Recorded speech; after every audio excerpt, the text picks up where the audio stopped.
I picture stone, worn smooth by countless hands, passed from one set of fingers to another across generations that stretched longer than any of us now can easily imagine. The stone is cool, dense, flecked with minerals that catch whatever light falls upon it, and it rests in a palm that knows its weight, its balance, the way it settles into the curve of a human hand as though the two were made for each other. This is the Paleolithic, a word that means old stone, ancient stone, and it encompasses a span of time so vast that our modern minds struggle to hold it.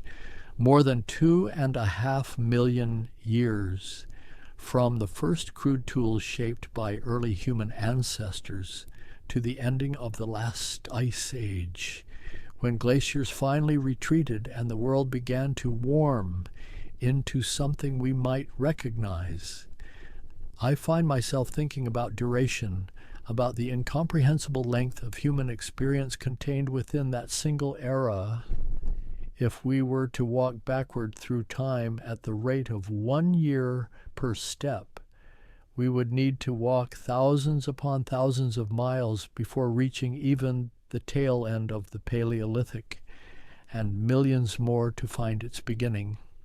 But numbers dissolve into something almost meaningless at that scale. So instead I think about the stone and the hand and the way a life was lived in the presence of ice and mammoth, of cave and fire, of star-filled skies that held the same constellations we see now, though the people looking up had no names for them that we would recognize. The air feels different when I imagine it, crisper perhaps, carrying scents we have lost, the particular musk of megafauna, the green sharpness of plants that no longer exist, the mineral taste of rivers running with glacial melt.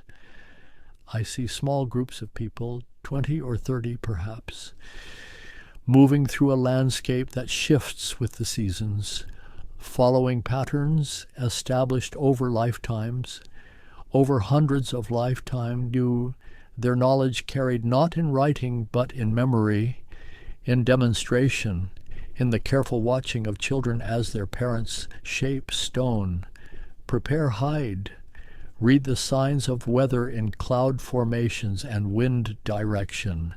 There is no rush in this world, no arbitrary divisions of hours and minutes. Time moves with the sun's arc across the sky, with the moon's phases, with the migrations of animals and the ripening of wild foods, and human activity flows within those rhythms, like water finding its course. The stone tools themselves tell stories, each one the end point of a process that began with the careful selection of the right material. Flint, perhaps, obsidian, chert, something that would fracture in predictable ways when struck with precision. And the making of a tool was not quick, not careless, but deliberate, almost meditative. The napper sitting with stone in hand, feeling for the grain, the hidden planes along which it might split, a single strike, sharp and controlled, and a flake falls away, then another, and slowly, gradually, the rough stone reveals a cutting edge, a scraping surface, a point for piercing, each tool shaped for a specific purpose, for cutting meat, for scraping hides, for digging roots, for carving wood or bone. These were not simple people living simple lives. That idea dissolves when you hold one of their tools. When you see the sophistication of their understanding, they knew materials with an intimacy we have lost, could read stone the way we read text, could see in an unworked piece of flint the knife or scraper hidden within it, waiting to be revealed. And beyond the tools, beyond the practical necessities of survival, there was something else, something that speaks to us across all those millennia with strange clarity. They made beauty. They created art. On cave walls, deep underground, they painted animals with such skill and observation that we still marvel. Bison and horses and aurochs rendered in ochre and charcoal, their bodies twisted in motion, their forms so vivid they seem almost to breathe. I imagine standing in one of those caves, far from the entrance, where daylight never reaches, holding a torch that flickers and casts moving shadows, and on the walls around me, animals appear and disappear as the flame dances, as though they are moving, running, alive in some liminal space between rock and firelight. Who were these painters? What did they think as they worked? Did they see this as sacred, as practical, as both, or as something we have no category for, no way to comprehend? The questions linger, unanswerable, beautiful in their mystery, and I find myself drawn not to definitive explanations, but to the wonder of it, the simple fact that people living tens of thousands of years ago, people who had never seen metal, who had never planted a crop or built a permanent structure, nevertheless felt compelled to create, to leave marks that would outlast them, that would speak to us now, across a gulf of time that should render us utterly alien to each other, and yet somehow does not. The deep past of the Paleolithic begins in Africa, in a landscape that was both familiar and utterly foreign to what we know now. Grasslands stretched beneath skies that had never seen smoke from factories, never heard the sound of engines. Rivers flowed through valleys where no bridge had ever stood. And in this world, the first members of the genus Homo were learning what it meant to be human. More than 2 million years ago, perhaps 2.5 million, though the dating grows uncertain at such distances, early human ancestors began to do something remarkable. They began to modify stone deliberately, not accidentally, not randomly, but with intent, with a goal in mind. They struck one rock against another and created something new, something that had not existed before, the first technology, the first manufactured objects in the human story. These earliest tools were simple, crude, even by later standards, but they represented a threshold crossed, a line between using what nature provided and actively reshaping the world.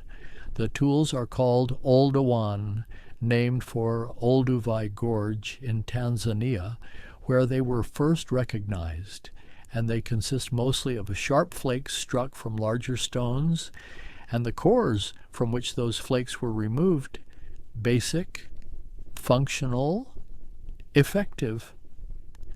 Imagine the cognitive leap required, the moment when an early human looked at a stone and saw not just a stone but a possibility, saw that if struck in a particular way it would yield a sharp edge, saw that this edge could cut through hide that fingers alone could not tear, could scrape meat from bone more efficiently than teeth, could open access to foods previously unavailable. This was not instinct. Animals use tools. Otters crack shells with rocks. Crows drop nuts onto roads to break them. But this was different.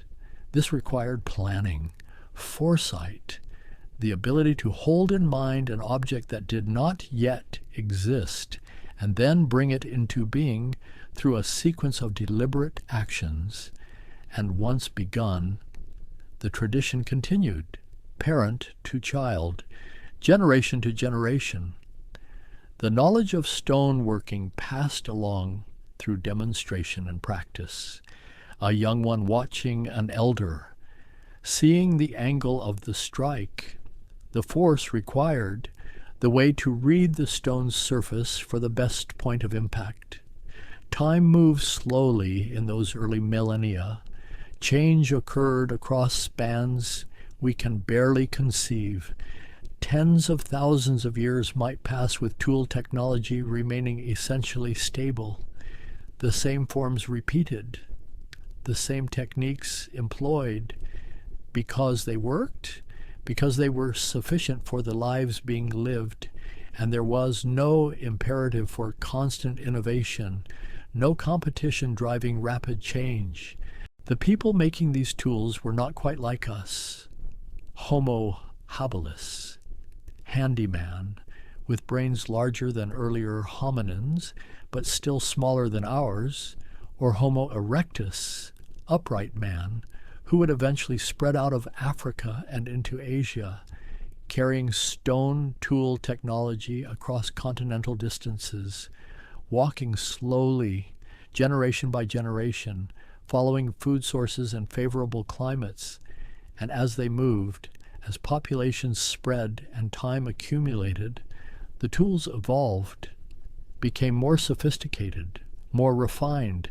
Somewhere around 1.5 million years ago, a new technology emerged, the Acheulean, named for Saint Achille in France, and it brought with it a new form, the hand axe. These hand axes were larger than Oldowan tools, more carefully shaped, worked on both sides to create a symmetrical form, teardrop-shaped or oval, with a pointed end and a broader base that fit comfortably in the palm. They required more skill to make, more planning, more strikes in careful sequence to achieve the desired shape. What strikes me about these tools is their consistency, their almost standardized form, across vast distances and long periods of time. Hand axes found in Africa look remarkably similar to those found in Europe or Western Asia, as though there was some shared template, some ideal form held in the minds of makers separated by thousands of miles and thousands of years. Were they teaching each other across those distances? Unlikely. The movement of populations was too slow, the contact too infrequent. Instead, it suggests something else, that given similar materials and similar needs, the human mind tends towards similar solutions, finds the same efficient forms, recognizes the same effective proportions. A well-made hand axe is beautiful, even now, even to eyes accustomed to precision manufacturing. There is something deeply satisfying about the symmetry, the balance, the way it fits the hand. And some archaeologists have wondered whether these tools were purely functional or whether they served some other purpose as well, as displays of skill perhaps, as indicators of the maker's abilities, as objects that carried meaning beyond their immediate utility.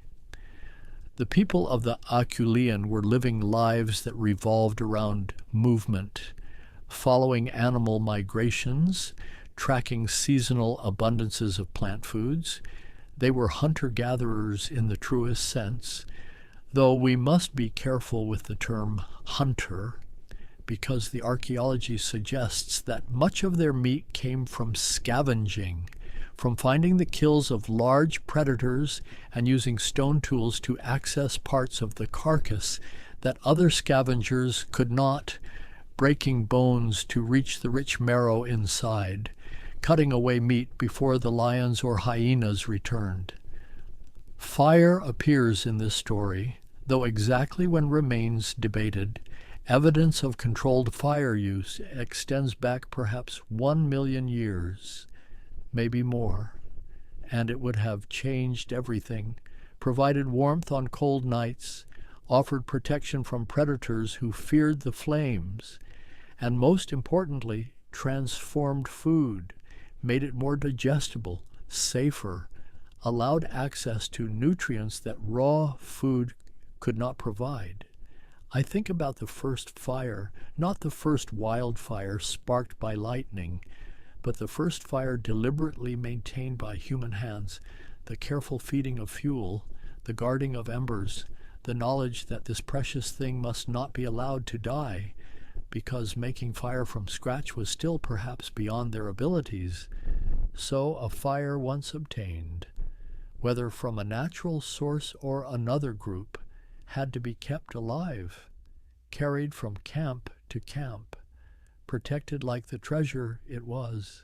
Hearths begin to appear in the archaeological record, circular arrangements of stones, layers of ash, charred bones, the evidence of repeated use, of people gathering around flames as darkness fell, and in that gathering, in that circle of light pushing back the night, something social was happening, stories perhaps, or proto-stories, communication that went beyond the immediate and practical, the sharing of experience, of knowledge, of something we might almost call culture. The Paleolithic was not uniform, not a single unchanging block of time. It shifted and evolved as climates changed, as ice ages came and went during glacial periods. Ice sheets covered much of northern Europe and Asia. Sea levels dropped as water became locked in glaciers, and land bridges appeared connecting previously separated regions, allowing humans and animals to cross into new territories. Between glacial periods, the world warmed, ice retreated, forests spread, coastlines shifted as seas rose, and the people of the Paleolithic adapted, moved with the changes, altered their strategies and technologies to fit new circumstances. They were not passive victims of climate, but active responders, flexible, innovative within their own context. By 500,000 years ago, perhaps earlier, new species had emerged, Homo heidelbergensis, named for a jaw found near Heidelberg in Germany. And these people made tools that showed increasing sophistication, used fire regularly, hunted large game with wooden spears. The earliest complete hunting spears we have found date to around 300,000 years ago, from a site called Schöningen in Germany, carved from spruce, balanced for throwing, preserved in ancient peat. These spears tell us about planning, about coordinated group hunting, about the ability to bring down animals much larger and more powerful than any individual human. Horses, deer, perhaps even elephants. It required cooperation, strategy, an understanding of animal behavior, the patience to wait for the right moment, the courage to close with dangerous prey. And alongside the practical, the technological, something else was emerging, evidence of care, of attention to the dead. At Cima de los Huesos, the pit of bones in Spain, hundreds of thousands of years old. The remains of at least 28 individuals were found deep in a cave system, deliberately placed there, it seems, accompanied by a single beautiful hand axe made of red quartzite, unlike the other tools found at the site, suggesting perhaps it was placed there intentionally as some form of grave good, some acknowledgement that death meant something, that the dead deserved consideration. I find myself paused by this, by the weight of it, because it suggests that even these early people, so different from us in many ways, nevertheless felt something we recognize, grief perhaps, or reverence, a sense that a person who had died was not simply gone, but required some ritual, some marking of their passing. Time continued its slow accumulation. Generations lived and died. Knowledge deepened. Technologies refined. And around 300,000 years ago, our own species appeared, Homo sapiens, anatomically modern, humans, emerging in Africa with slightly larger brains, more gracile skeletons, distinctive skull shapes, but initially not particularly different in behavior from other human species already present for a long time, for more than 100,000 years. Homo sapiens made tools similar to those made by Neanderthals, by Denisovans, by other archaic humans. There was no sudden revolution, no immediate superiority, just another population among several, living, adapting, surviving, but somewhere, sometime, perhaps around 70,000 years ago, or perhaps earlier, something shifted. The archaeological record shows an increase in innovation, in symbolic behavior, in the production of art and ornament. Shell beads appear. Ochre shows evidence of processing for pigment. Long-distance trade networks begin to form, with materials like obsidian appearing hundreds of miles from their source. This is sometimes called the Upper Paleolithic Revolution. Though that term carries assumptions that may not be warranted, it was not necessarily sudden, not uniform across all populations.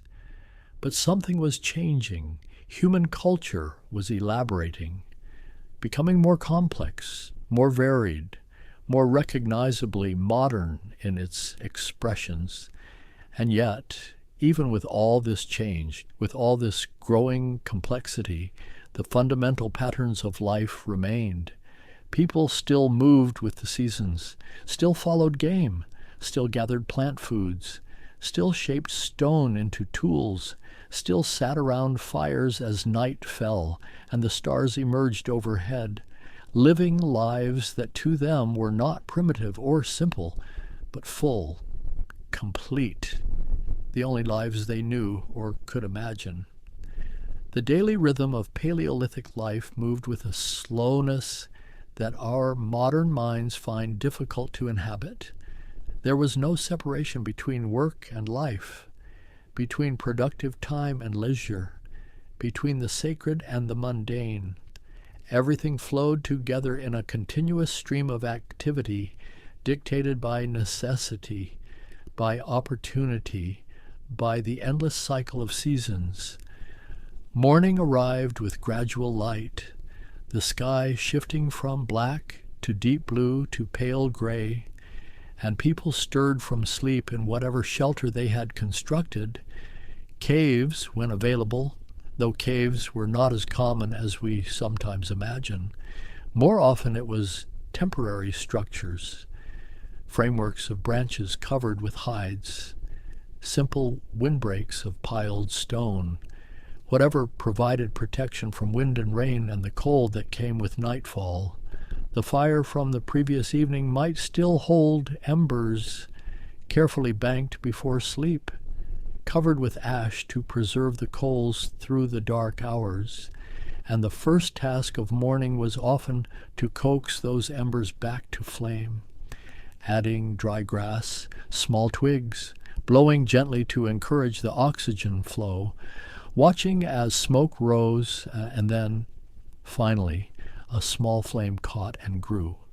Food was the constant preoccupation, not in the anxious way we sometimes experience hunger now, but as the organizing principle of existence, where to find it, how to obtain it, how to process it, how to share it. These questions shaped every day, every decision, every movement across the landscape. For much of the Paleolithic, for the vast majority of that immense span of time, people lived in small mobile groups, probably between 20 and 50 individuals, though the exact numbers would have fluctuated with seasons and circumstances. These groups were not isolated. They encountered other groups, traded with them, exchanged members through marriage or adoption, maintained social networks that extended across considerable distances. The women, and here I must acknowledge that we are generalizing from limited evidence, from ethnographic parallels with recent hunter-gatherer societies, From the patterns we can discern in bones and tools, the women likely spent much of their time gathering plant foods, roots and tubers dug from the earth with weighted digging sticks, nuts collected and carried in leather bags or woven containers, berries picked when ripe, seeds gathered and perhaps ground into crude flour using stone mortars and pestles. This gathering was not simple or unskilled. It required encyclopedic knowledge of plants, which were edible and which poisonous, which parts could be eaten and which must be avoided. When each plant was at its peak, how to process foods that were toxic raw but nutritious when properly prepared. This knowledge was vast, complex, essential for survival, and it was learned over years of observation and instruction. The men, and again, we must hold these categories lightly, likely spent more time hunting, though women hunted too in many societies, and men gathered. The divisions were not rigid, but there were patterns, tendencies, and hunting in the Paleolithic required patience that bordered on meditation, tracking animals across long distances, reading signs invisible to untrained eyes, a bent blade of grass, a partial print in soft earth, the direction of travel inferred from the spacing of marks, the age of the trail estimated from how the edges of tracks had weathered. Sometimes hunting meant waiting, concealed near a water source or along a known game trail, staying motionless for hours, breathing slowly, becoming part of the landscape, until the moment came, the deer or horse within range, and then the explosion of motion, the spear thrown or thrust, the animal fleeing or falling, the chase if it ran wounded, the careful approach if it dropped, the quick end if it still lived.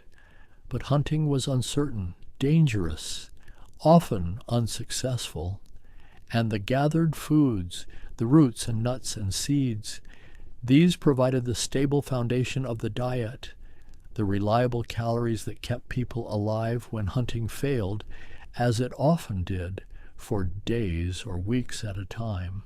When a large animal was killed, it became the center of intense activity.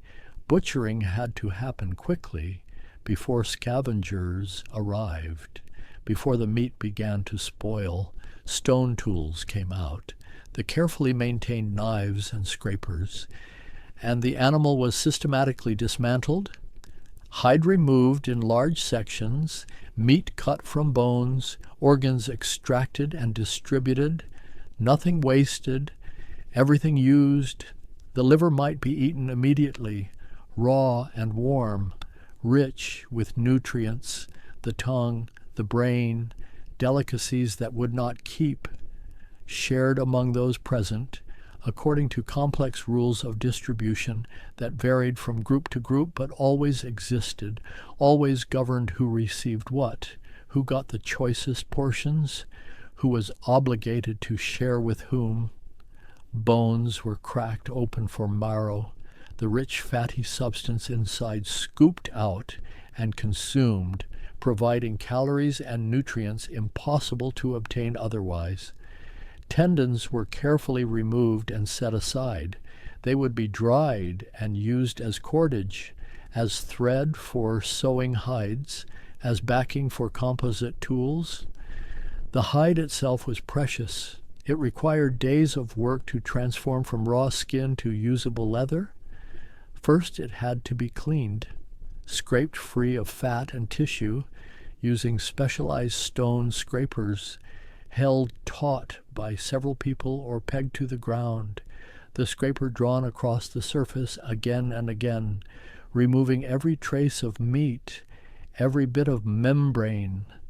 Then it might be treated with brain matter, the animal's own brain, mixed with water to create a paste, worked into the hide, the enzymes and oils in the brain, breaking down the proteins, beginning the transformation from stiff skin to supple leather, this knowledge that brains could tan hides seems almost magical, and yet it was known, understood, practiced across continents and millennia. The hide would be worked, stretched, softened through repeated manipulation, sometimes smoked over a fire to give it water resistance, to preserve it, to add durability, and finally it became clothing, blankets, shelter material, bags, cordage, the product of days or weeks of labor, irreplaceable, maintained and repaired until it finally wore through and could serve no more. Clothing in colder climates was sophisticated, carefully tailored, sewn with bone needles using sinew thread. Evidence from later in the Paleolithic shows fitted garments with sleeves, with hoods, designed to trap body heat and shed moisture, decorated with beads or carved bone, practical and beautiful, serving both physical and social needs. Tools required constant maintenance and replacement. Stone dulls with use, edges chip and break, and so there was always knapping to be done, sitting in good light, stone and hammerstone in hand, the rhythmic sound of percussion ringing across the camp, flakes flying, piling up around the napper's feet, each tool made fresh or old tools resharpened. The waste flakes themselves sometimes used for quick cutting tasks before being discarded. Different stones were preferred for different purposes. Flint was prized where available, obsidian even more so. Volcanic glass that could be worked to edges sharper than modern surgical steel. But these materials were not everywhere, and so people used what they could find. Chert, quartzite, whatever stone would fracture predictably and hold an edge, and they learned the properties of each, the way it felt, the sound it made when struck, the angle required to remove flakes cleanly. Sometimes they traveled long distances to obtain good stone, or traded with other groups who had access to it. Materials moved across landscapes through networks of exchange. Obsidian from a single volcanic source might end up hundreds of miles away, passing from group to group, each exchange strengthening social bonds, creating obligations, maintaining relationships that might prove crucial in times of scarcity. Wood was worked too, though it rarely survives in the archaeological record. Spears were carefully shaped, hafts created for stone tools, digging sticks weighted with pierced stones, containers carved from burls, all of it biodegradable, all of it vanished, leaving only rare glimpses in waterlogged sites where organic materials were preserved by lack of oxygen. Fire was tended constantly, never allowed to die if it could be helped. Later in the Paleolithic, people could create fire, striking flint against iron pyrite to create sparks, or using friction. A wooden drill spun rapidly against a wooden base until the friction generated enough heat to ignite tinder. But both methods required skill, patience, the right materials, and it was always easier to maintain existing fire than to make it anew. Around the fire in the evening, after the day's work, there was time for other things, for social grooming, for the telling of stories, though we cannot know what those stories contained, for the making of art, carved figures of animals or voluptuous human forms, the famous Venus figurines, their meaning debated but their presence undeniable, found across Europe and beyond, carved from ivory or bone or stone, small enough to carry, created with care and skill. Music, too.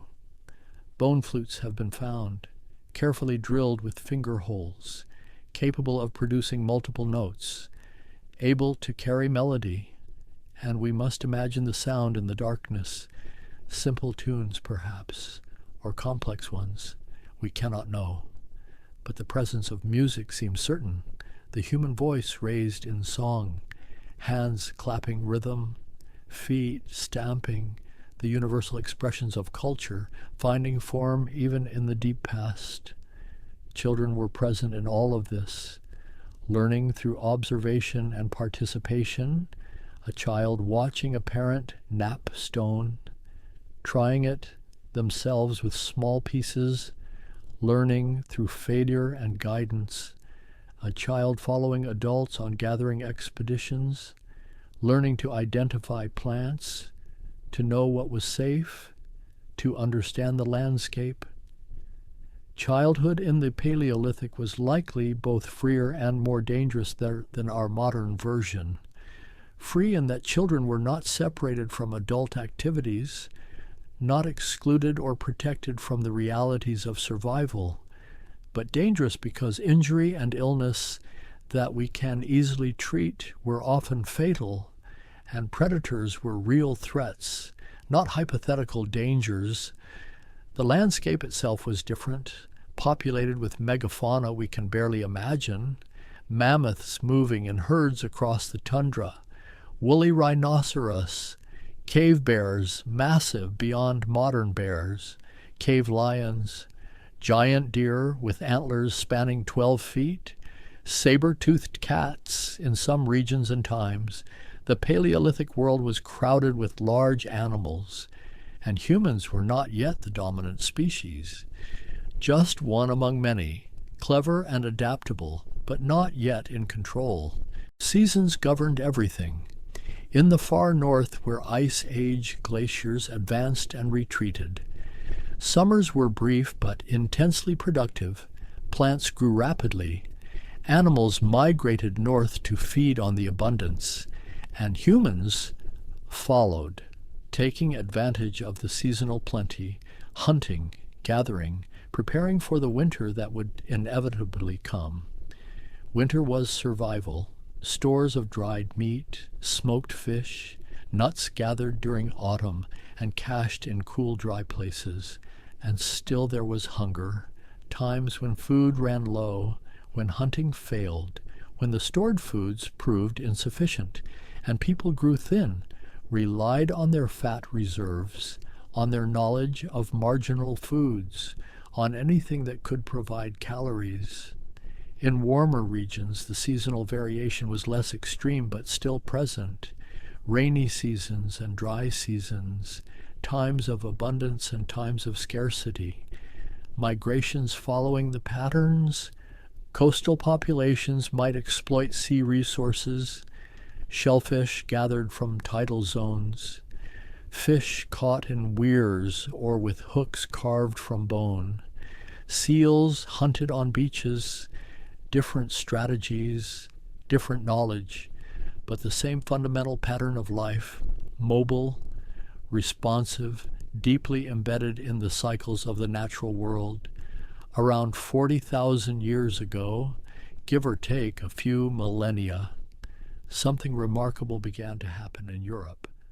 Modern humans, Homo sapiens, who had been present in Africa and parts of Asia for much longer, began to arrive in significant numbers, moving westward, encountering populations that had been there for hundreds of thousands of years.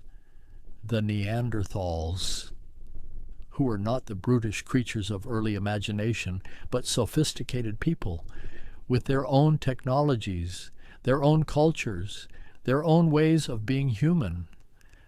For a time, these populations coexisted, perhaps 10,000 years or more, occupying the same landscapes, using similar resources, and the genetic evidence tells us they did more than simply coexist. They interbred, exchanged genes, so that most modern humans outside of Africa carry small percentages of Neanderthal DNA, evidence written in our very cells of meetings, of relationships, of children born from unions between populations we now classify as separate species, but who were perhaps not quite so separate after all. The meeting of these peoples, what did it look like? Was it peaceful, hostile, indifferent? Probably all of these at different times and places. Exchanges of technology occurred. Neanderthals began using some tools more typical of modern humans. Modern humans may have learned cold weather survival strategies from Neanderthals who had been adapting to European climates for millennia. Knowledge flowed both ways, techniques shared, innovations spreading through contact and observation. But eventually, by around 40,000 years ago in some areas, 30,000 in others, the Neanderthals disappeared from the archaeological record.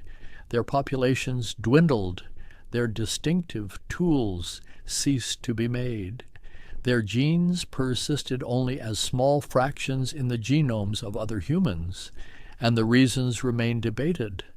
Climate change, competition for resources, absorption through interbreeding, disease, probably no single cause but a combination, a gradual fading rather than a sudden catastrophe.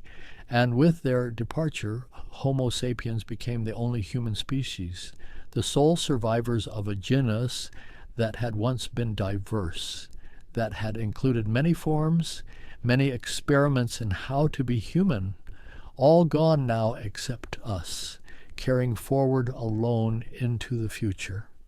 This later period of the Paleolithic, sometimes called the Upper Paleolithic in Europe, was marked by an explosion of cultural innovation. Cave art reached its peak, the famous painted caves of France and Spain, Lascaux, Chauvet, Altamira, deep underground chambers where artists created images of breathtaking beauty and skill, horses galloping, bison charging, hands stenciled in negative space by blowing pigment around them, leaving the ghostly outlines pressed against stone. The artists who made these paintings understood perspective, shading, how to use the natural contours of the cave walls to give their animals dimension, movement. They mixed pigments from minerals, ochres for reds and yellows, manganese for blacks, charcoal for deep darks, ground them to powder, mixed them with animal fat or water, applied them with fingers with primitive brushes made from animal hair, with hollow bones used as spray tubes, working by flickering torchlight in chambers sometimes requiring difficult crawls through narrow passages to reach.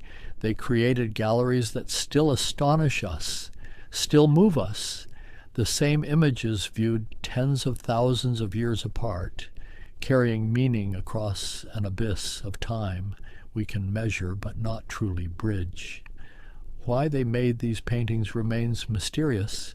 Were they shamanic, religious, educational, aesthetic, territorial markers, or something else entirely? Something we have no framework to understand. The paintings themselves cannot tell us. They simply exist, beautiful and mute, inviting interpretation but resisting certainty. Portable art became more common too.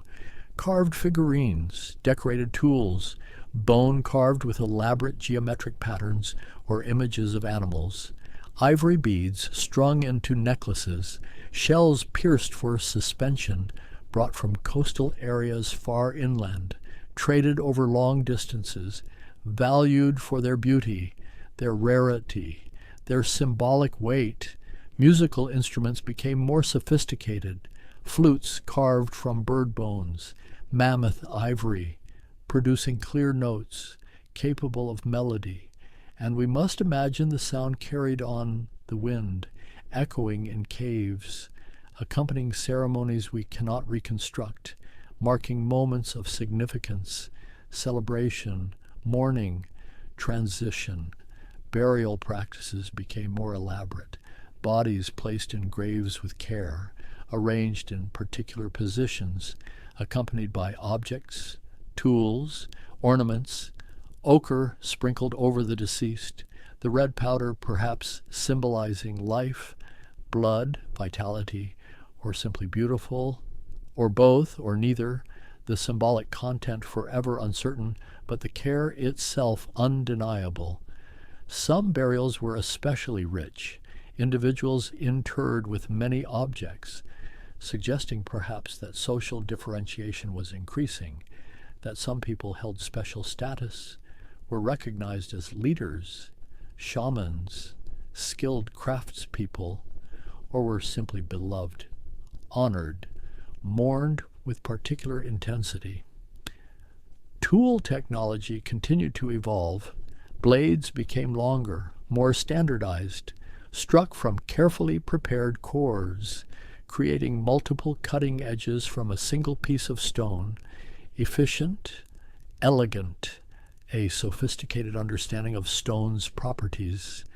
Backed blades appeared, with one edge deliberately blunted so the tool could be held or hafted safely. Microliths emerged, tiny stone tools that could be set in rows along wooden or bone handles, creating composite tools, saws, arrows, harpoons. The bow and arrow appeared, though exactly when is debated, perhaps 20,000 years ago, perhaps earlier, transforming hunting, allowing kills from greater distances, reducing danger to the hunter, increasing success rates, and requiring new skills. The making of bows with the right tension, arrows that flew straight, tips that penetrated deeply, atlatls, spear throwers, extended the reach and power of thrown spears, a wooden shaft with a hook at one end that held the butt of a spear, lengthening the throwing arm, increasing velocity. Some were carved with elaborate decorations, animals emerging from the wood, functional tools elevated to art, practical and beautiful inseparably merged. Needles appeared in the archaeological record, finely made from bone or ivory, with eyes drilled through for thread, enabling the creation of fitted clothing, essential in the coldest regions, where survival through winter required sophisticated protection from the elements, where poorly made clothing could mean death, and well-made clothing meant comfort, warmth, the ability to hunt and gather even in harsh conditions. The end of the Paleolithic approached slowly, unevenly, arriving at different times in different places, as the great ice sheets began their final retreat. Around 15,000 years ago, the warming began, accelerating around 12,000 years ago, the climate shifting into something warmer, wetter in many regions, more stable. Megafauna began to disappear, the great mammoths, the woolly rhinos, the giant deer going extinct one by one, whether from climate change, from human hunting pressure, from disease, from habitat loss, as forests replaced tundra, probably all of these contributing in different proportions, leaving ecosystems fundamentally altered, impoverished of the giants that had defined them. Humans adapted, as they had always adapted, shifting strategies, focusing on smaller game, increasing reliance on plant foods, fish, shellfish. In the Middle East, around 12,000 years ago, people began to experiment with cultivating plants, wild cereals that could be encouraged, protected, eventually selected for traits that made them easier to harvest, larger seeds, non-shattering heads that didn't drop their grain before collection. The first permanent settlements appeared, people building structures that were meant to last, storing food through seasons, investing in particular places rather than moving constantly. The mobility that had defined the Paleolithic beginning to slow, to root itself, to transform into something different.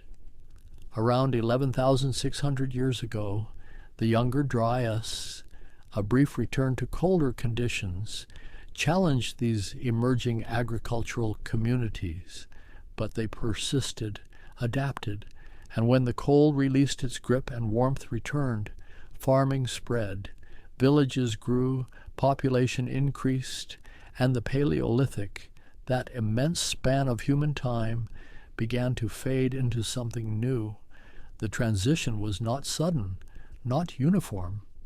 Hunter-gatherers persisted in many regions for thousands of years more, some communities combining farming with hunting and gathering, some adopting agriculture and abandoning it when it failed, returning to older patterns. But the overall trajectory was set. The world was warming, changing, and human societies were changing with it. By 10,000 years ago, in some regions, the Paleolithic was effectively over, replaced by the Mesolithic, the Middle Stone Age, characterized by smaller tools, more intensive use of resources, increasing sedentism, and then by the Neolithic, the New Stone Age, with its polished axes, its pottery, its domesticated animals and cultivated crops, its villages becoming towns, becoming cities. But for more than 2 million years before that transformation, for 99% of human existence, the Paleolithic was the human story, mobile groups, stone tools, fire and shelter, the long, slow accumulation of knowledge, the patient adaptation to changing climates and landscapes, the development of art and music and symbolic thought, the caring for the dead, the creation of culture in its earliest forms, and something in us still carries that past, still responds to fire, to stars overhead, to the satisfaction of skilled handwork, to the taste of food cooked over flames, to stories told in darkness, to the bond between people who depend on each other for survival. The Paleolithic is not simply history, not merely the past, but foundation, the deep time that shaped what we are, that made possible everything that came after. I find myself thinking about time again, not as something measured in minutes or hours, but as the Paleolithic people might have experienced it, cyclical rather than linear, marked by the moon's phases, the sun's annual journey, the return of migrating herds, the opening of flowers, the freezing of rivers, the thawing of ice.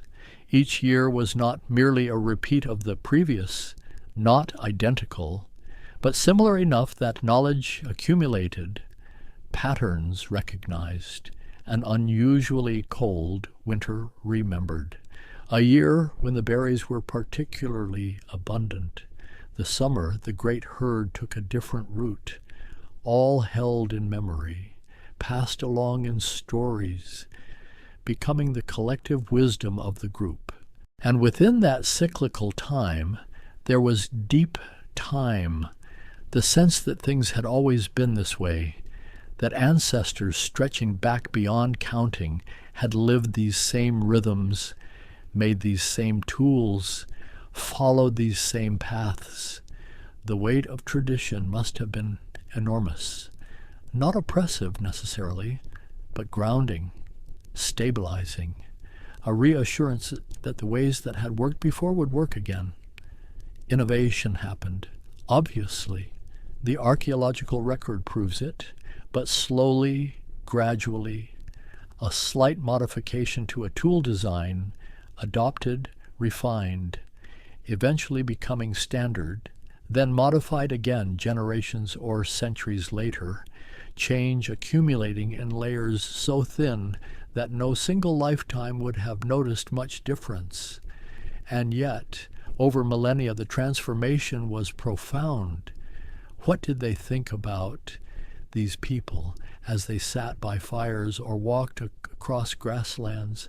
We cannot know their thoughts, cannot recover their inner lives, but they had the same brains we do, the same capacity for wonder, for curiosity, for imagination. They must have asked questions. Where do the animals go when they migrate? What are the stars? What happens after death? What makes thunder? Why does fire burn? And they must have created answers. Stories that explained, that gave meaning, that connected the visible world to invisible forces. Spirits, perhaps. Ancestors watching from beyond. Animals with souls and intentions. Plants with preferences. A world alive and conscious, populated with beings both seen and unseen, both physical and supernatural. Shamans may have mediated between worlds, individuals with particular gifts, ability to enter trance states, to communicate with spirits, to heal, to divine the future, to call the animals to the hunt. These practices are found in hunter-gatherer societies around the world and may extend deep into the Paleolithic, though the evidence is ambiguous, suggestive, but not definitive. The cave paintings themselves may have been shamanic, created in altered states, in the depths of dark caves where sensory deprivation and flickering light could induce visions, where the boundary between this world and other worlds grew thin, where the animals painted on stone might seem to move, to breathe, to cross over from a spirit into matter and back again. Music and dance may have been technologies of transcendence, ways to alter consciousness, to achieve states where normal reality loosened its grip, where ecstasy became possible, where the group could bond in shared rhythm, shared movement, shared emotion that transcended individual experience. And in all of this, in the practical and the spiritual, in the technological and the artistic, in the daily and the extraordinary, there was something profoundly human, recognizable across all the millennia that separate us. These people were not aliens, not incomprehensible others, but kin, family, the same species capable of the same range of experiences, joy and sorrow, love and loss, curiosity and contentment, fear and courage. They held their children as we hold ours, felt grief when someone died, experienced the pleasure of a meal after hunger, the relief of shelter from storm, the satisfaction of work well done, the comfort of companionship, the ache of loneliness, all the fundamental human experiences that unite us across time, across cultures, across all the superficial differences that might seem to divide. The Paleolithic teaches us about resilience, about adaptability, about the capacity of humans to survive and even thrive in conditions we would consider impossible. They lived through ice ages, through dramatic climate shifts, through ecological upheavals that eliminated entire species, and they persisted, adjusted, innovated just enough to continue, to endure, to pass life forward to the next generation and the next and the next, an unbroken chain of survival extending across hundreds of thousands of years. It teaches us about sufficiency, about living within limits, taking what was needed but not more, because more could not be stored indefinitely, could not be accumulated. Mobility required traveling light, taking only what could be carried. And in that necessity, there was a kind of freedom from the weight of possessions, from the anxiety of protecting wealth, from the complexity of managing excess. It teaches us about community, about interdependence, about the necessity of cooperation for survival. No one could live alone in the Paleolithic. Isolation meant death. The group was essential, and so social bonds were not optional luxuries, but fundamental requirements. And perhaps because of that necessity, those bonds were strong, deep, maintained with care and attention. And it teaches us about slowness, about patience, about the long view. Nothing happened quickly in the Paleolithic. Tool traditions remained stable for millennia. Populations grew at glacial pace. Knowledge accumulated grain by grain, and in that slowness there was perhaps a kind of peace, an absence of the rushing urgency that characterizes our modern lives. Time to observe, to notice, to be present in the moment, because there was nowhere else to be, nothing else demanding attention. The ending of the Paleolithic, the transition to agriculture and settled life, brought tremendous changes: population growth, technological acceleration, the rise of cities and civilizations, writing and mathematics, art and architecture on scales previously impossible. All the achievements we celebrate, all the complexity we inhabit, but it also brought new problems: social stratification, warfare on organized scales, epidemic disease, environmental degradation, the anxieties of surplus and scarcity, the burdens of ownership and inheritance. The Paleolithic had its own hardships, its own dangers and difficulties, but it avoided some of the pathologies that would emerge later. Neither way of life was perfect, neither purely good nor purely bad. Each had its costs and benefits, its joys and sorrows, but the Paleolithic represents something irreplaceable, a way of being human that worked, that sustained our species through almost our entire existence, that shaped our bodies, our minds, our social instincts, our emotional lives in ways we still carry, still express, still feels resonating in moments when we gather around fires, when we work with our hands, when we walk in wild places under open skies. And now that way of life is gone, preserved only in archaeology, in the rare communities of hunter-gatherers that persist in marginal environments, in the deep memories our bodies and brains still hold. The Paleolithic has ended, faded into history, become the foundation upon which everything else was built, the long, slow beginning of the human story, the deep time that made us what we are.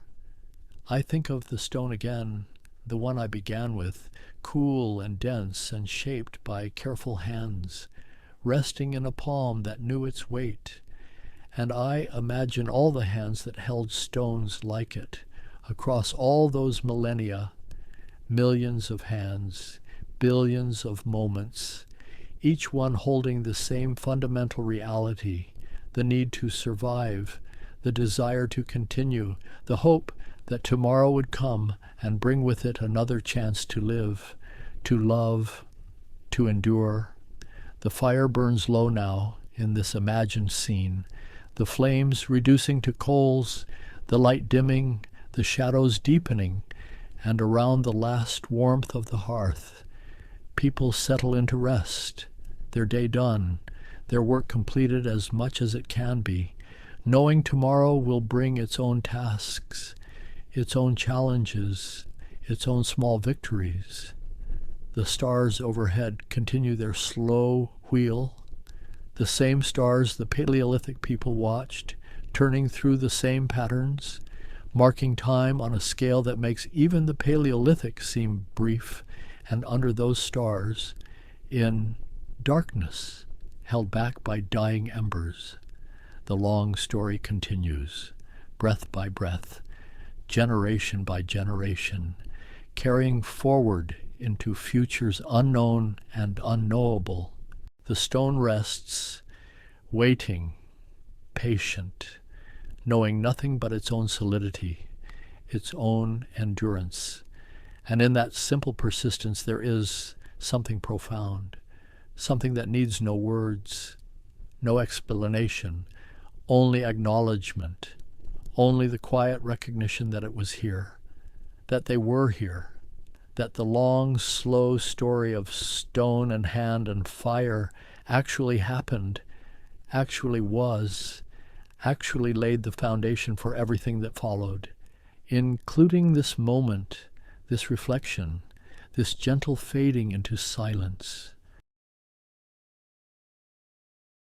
There is a world beneath our notice, a world that moves in shadows and sunlight, a world so small and yet so vast that it contains multitudes.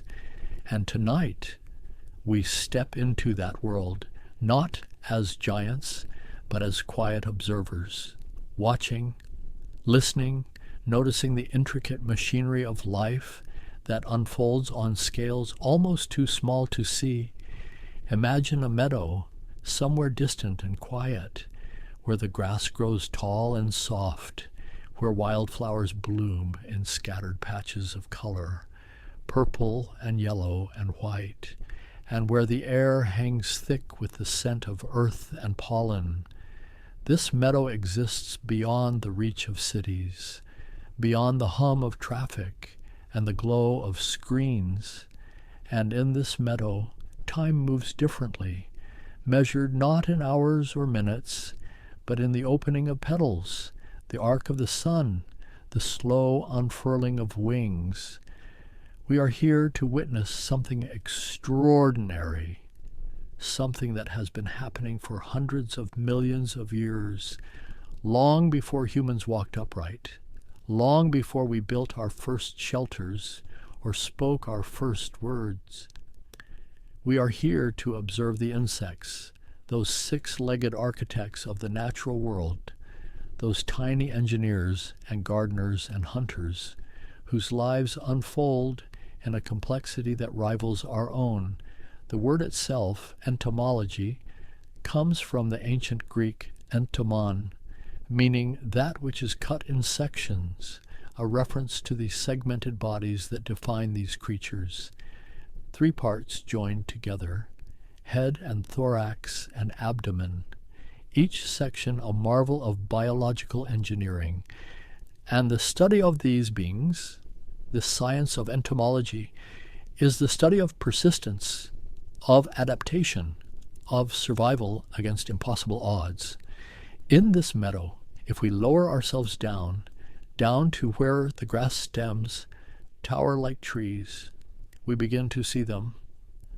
A beetle moves slowly across a leaf, its shell gleaming like polished armor in shades of emerald and copper. Each step is deliberate, methodical, its antennae sweeping the air, reading chemical messages we cannot perceive, testing the world through senses we can barely imagine. Nearby, a butterfly rests on a blade of grass, its wings folded upward like hands in prayer. The wings themselves are miracles, thousands upon thousands of tiny scales, each one a single color, arranged in patterns that create the illusion of smooth gradients, of perfect symmetry. When the wings open, slowly, carefully, they reveal oranges and blacks and whites, warnings to predators, or invitations to mates, or simply the result of millions of years of trial and error, of wings that worked and wings that didn't.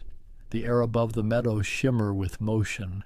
Dragonflies patrol invisible territories, their 4 wings beating independently, allowing them to hover, to dart backward, to change direction in the span of a heartbeat. They are hunters, these dragonflies, ancient hunters whose ancestors flew above the swamps of the Carboniferous period, when the air was thick with oxygen and insects grew to impossible sizes, when dragonflies had wingspans as wide as a hawk's. But here, now, in this meadow, the dragonflies are smaller, more delicate, and yet no less magnificent. Their compound eyes, massive and multifaceted, contain thousands of individual lenses, each one capturing a fragment of the world, piecing together a mosaic of movement and light that lets them track the smallest flying insect, calculate its trajectory, and intercept it in midair with a success rate that would shame any human-made machine. And beneath all of this, beneath the flowers and the grass and the visible creatures of the day, there exists another world entirely. The soil itself is alive, teeming with insects we will never see. Beetle larvae curl in chambers of earth, white and soft and blind, slowly consuming decaying matter, transforming death into the nutrients that will feed new life. Ants tunnel through the darkness, creating cities underground, chambers for their young, chambers for their food, highways and byways connecting it all. A civilization that operates on chemical signals and instinct, on roles assigned before birth, on cooperation so complete that the colony itself becomes a kind of superorganism, each ant a cell in a larger body. This is the world we are entering, slowly, carefully, with reverence for its complexity. This is the realm of the small, the overlooked, the essential, and we are here not to conquer or catalog, but simply to witness, to understand, to appreciate the strangeness and the beauty of these lives that unfold in parallel to our own. The evening light begins to soften, turning golden, and the meadow transforms once more. Different creatures emerge, moths beginning their first tentative flights, drawn toward the fading light, their wings dusty and soft, where the butterflies were crisp and bright. And somewhere in the grass, a cricket begins to sing, and then another, and another, until the whole meadow fills with that ancient sound, that rhythm that has marked the coming of night for countless millennia. We have only just arrived, and already there is so much to see. We might begin, as all things begin, with curiosity, with the simple human impulse to look closely at the world, to wonder about the creatures that share our space, that crawl across our paths, that fill the air with their humming. For most of human history, while insects were simply there, part of the background, noticed only when they helped or harmed, when they pollinated crops or devoured them, when they produced honey or spread disease. But somewhere in the distant past, someone paused. Someone watched an ant carrying a burden twice its size, or noticed the perfect geometry of a honeycomb, or wondered why a firefly glowed. And in that pause, in that moment of genuine curiosity, the seeds of entomology were planted. Though the formal science would not emerge for thousands of years, the ancient Egyptians knew insects intimately. The scarab beetle, sacred and symbolic, appeared in their art and their religion. They observed how these beetles rolled balls of dung across the sand, how they buried these spheres in the earth, and how, impossibly, new beetles emerged from the ground weeks later. To the Egyptians, this was resurrection, rebirth.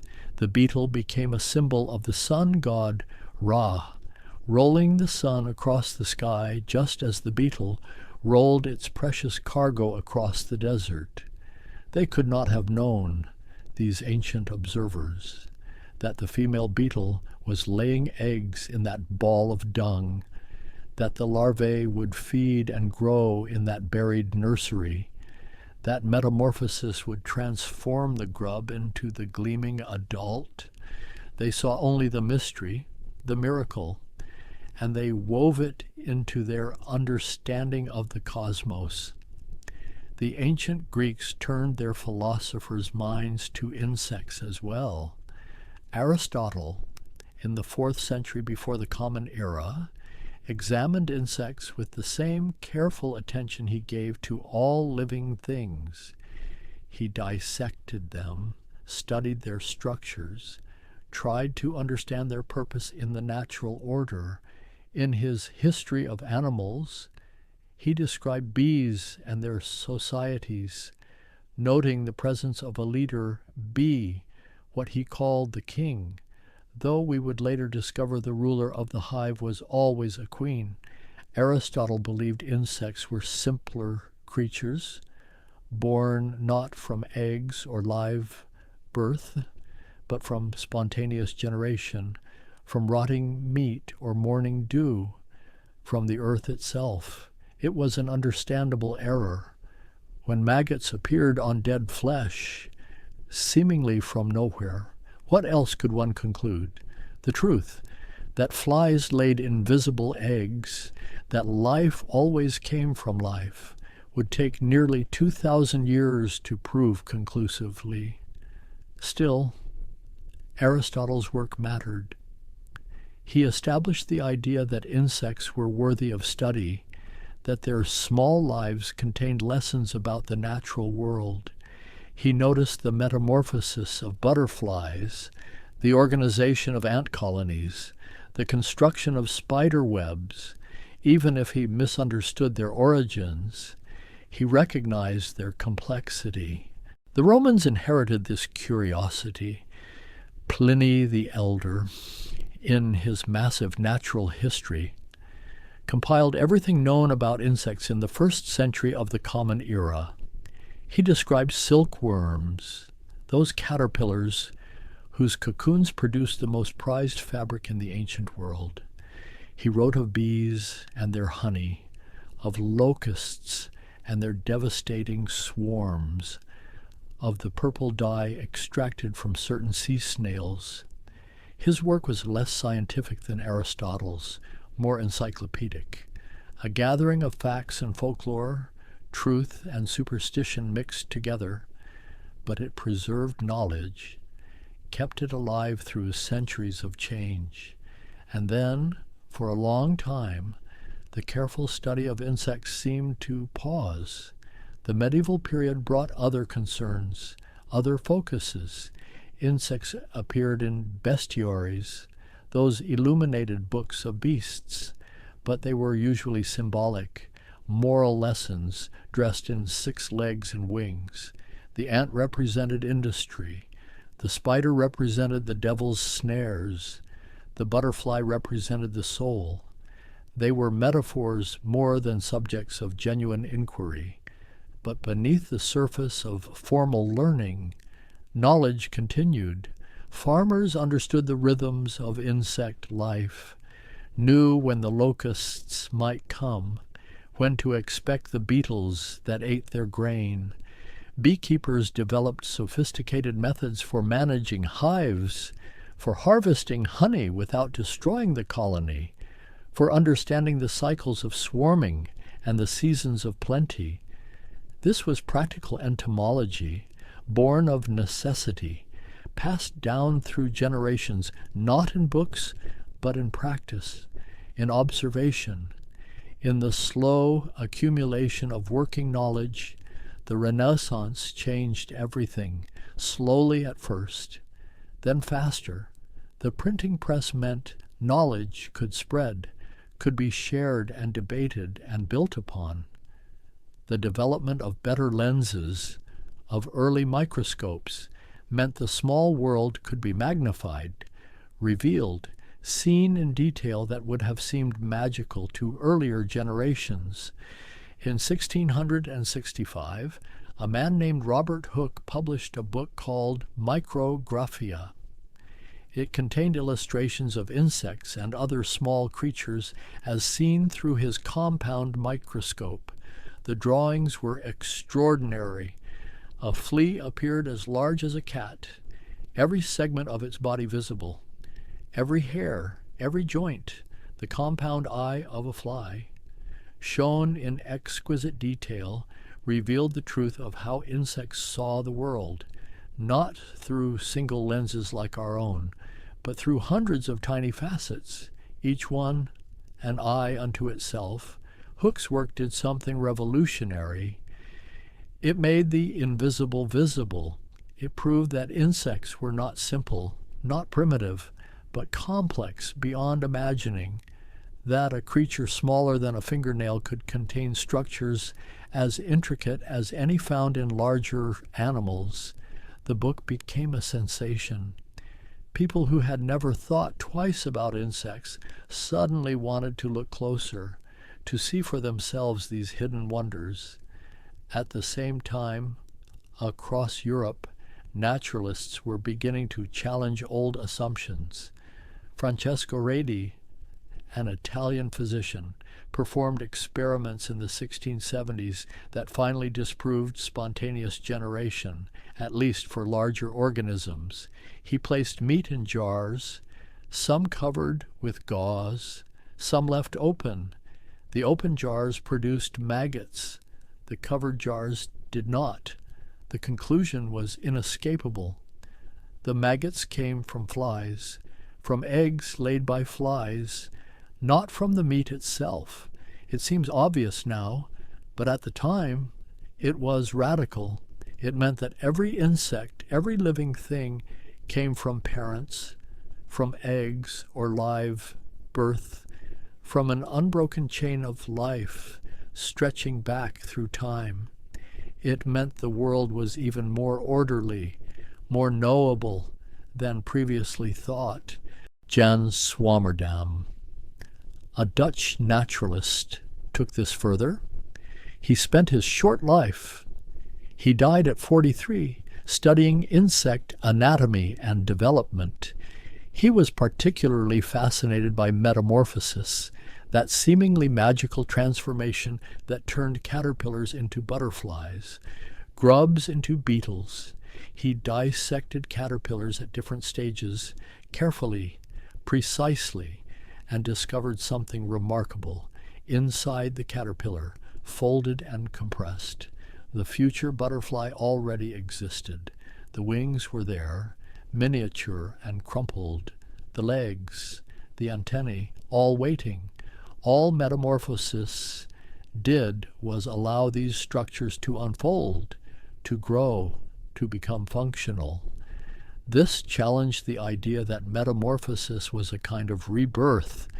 Instead, it was development, predetermined and programmed, unfolding according to rules written in the very structure of the creature. Swammerdam's work was so detailed, so careful, that much of it remained unsurpassed for more than a century. Maria Sibylla Merian, born in 1647, brought art and science together in ways that had never been done before. She was a botanical illustrator, but her real passion was caterpillars. She raised them, fed them, watched them transform, and she painted every stage of their lives with scientific accuracy and artistic beauty. Her paintings showed the host plants, the caterpillar, the chrysalis, the adult butterfly or moth, all together, demonstrating the connections between insects and the plants they depended on. In 1705, at the age of 52, she published Metamorphosis Insectorum Surinamensium, documenting the insects of Suriname, where she had traveled specifically to study tropical species. The book was revolutionary. It showed insects not as isolated curiosities, but as parts of ecosystems connected to plants, to other insects, to the environment. It was ecology before the word existed, but Merian faced obstacles her male contemporaries did not. Her work was sometimes dismissed, attributed to the men who sold her paintings, or ignored entirely by the formal scientific establishment. Still, she persisted, and her illustrations became the gold standard used by naturalists for generations, proving that close observation, patience, and artistic skill could reveal truths that dissection and experimentation alone could not.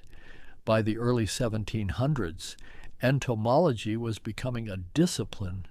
Natural history societies were forming, collections were being assembled, wealthy patrons sponsored expeditions to bring back exotic specimens from Asia, Africa, the Americas. Insects were being classified, named, organized into groups based on their characteristics. The sheer diversity was overwhelming.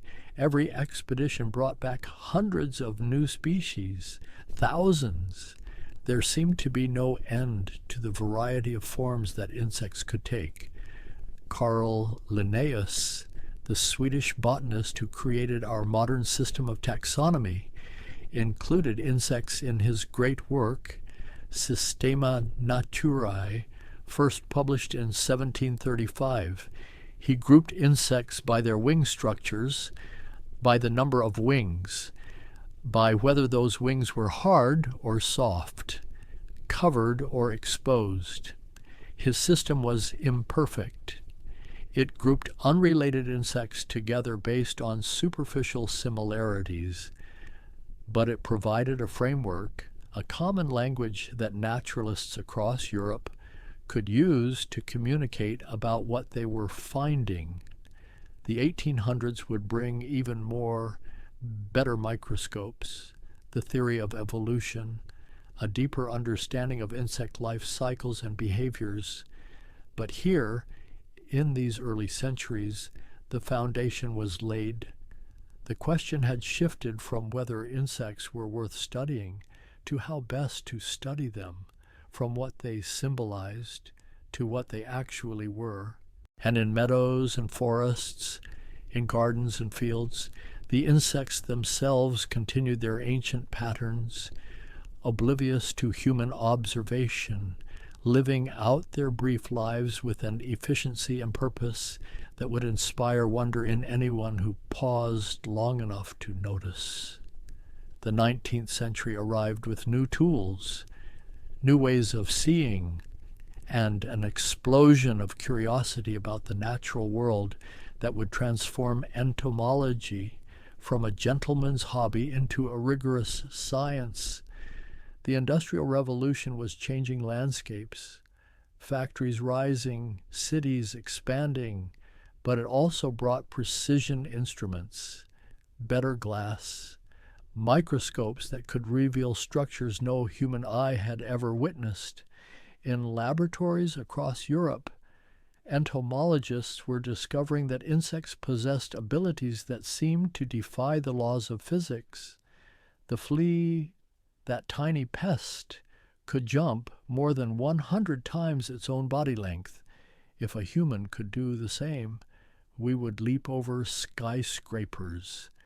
The mathematics of this were staggering. The flea's legs contained a protein called resilin, more elastic than rubber, storing energy like a compressed spring and releasing it in an explosive burst. This was biomechanics before anyone had coined the term. Charles Darwin, watching the natural world with his uniquely patient eye, saw in insects proof of his revolutionary theory. In 1862, he published a paper on orchids and their pollinators, demonstrating how flowers and insects had evolved together. Each orchid species had a shape, a scent, a color pattern designed to attract specific pollinators, and the insects in turn had developed tongues, body shapes, behaviors that allowed them to access the orchid's nectar. It was coevolution, a dance of mutual adaptation stretching back millions of years. Darwin predicted, based on the structure of a Madagascan orchid with a nectar tube nearly a foot long, that there must exist a moth with a tongue of equal length. His contemporaries scoffed. Such a creature seemed impossible, absurd. But 41 years after Darwin's death, in 1903, that moth was discovered. Its scientific name, Xanthopan morgani predicta, the last word meaning predicted, tribute to Darwin's insight. The moth's proboscis, coiled beneath its head when not in use, could unfurl to nearly 12 inches, reaching deep into the orchid's throat to drink nectar no other creature could access. This was the power of close observation combined with theoretical thinking. Darwin had never seen the moth, but he understood the logic of evolution so deeply that he could predict its existence. And entomology provided endless such examples. Every adaptation, every bizarre structure or behavior made sense when viewed through the lens of survival, of reproduction, of the slow-grinding wheel of natural selection. Jean-Henri Fabre, a French naturalist born in 1823, took a different approach. He was not interested in classification or theory. He wanted to watch insects live, to observe their behaviors in natural conditions for hours, for days, for entire seasons. He built an outdoor laboratory, a plot of land he called his laboratory of the living, and there he studied wasps and bees and beetles with a novelist's eye for detail. Fabre discovered that the hunting wasp possessed a surgical precision. The female wasp, preparing a nest for her young, would hunt specific prey, a cricket or a caterpillar or a grub, depending on her species. When she found her target, she would sting it, not to kill, but to paralyze. The sting was delivered to exact points in the prey's nervous system, shutting down movement while keeping the victim alive. Fresh meat for her larvae. She would then drag this paralyzed creature to her burrow, lay a single egg upon it, and seal the chamber. When the wasp larva hatched, it would feed on the living, paralyzed prey, eating in a specific order, consuming the non-essential organs first, saving the vital ones for last, keeping its food alive and fresh for as long as possible. It was grotesque, efficient, and utterly fascinating. Fabre described it all in prose that read like poetry, making insects into characters, giving their lives narrative weight. His contemporary critics, the laboratory scientists, dismissed his work as too anecdotal, too literary, but Fabre understood something they missed. That behavior was as important as anatomy, that watching how an insect lived revealed truths that dissection never could. His books became bestsellers, translated into dozens of languages, inspiring generations of naturalists to look more carefully at the small dramas unfolding in their own gardens. The late 1800s brought another revolution, the understanding that insects could be vectors of disease.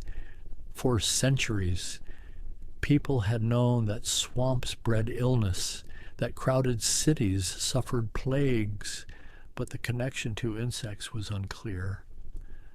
Ronald Ross, a British doctor working in India, proved in 1897 that mosquitoes transmitted malaria. He dissected mosquito after mosquito, examining their stomach walls until he found the malaria parasite developing there. The implications were staggering. Suddenly, insects were not just curiosities or agricultural pests. They were matters of life and death, of public health, of empire and war. The Panama Canal, that massive engineering project, failed in its first attempt, largely because yellow fever and malaria killed thousands of workers. It succeeded years later only after aggressive mosquito control measures, draining standing water, screening buildings, eliminating breeding sites.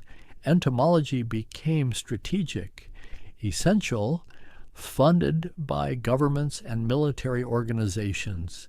But even as insects were being studied for practical reasons, Others were discovering their extraordinary sensory worlds. Augustus Forel, a Swiss myrmecologist, devoted his life to understanding ants. He learned that ants communicate primarily through chemical signals, pheromones, leaving trails that others can follow, marking territory, identifying nestmates, coordinating group activities, all through sense we cannot perceive.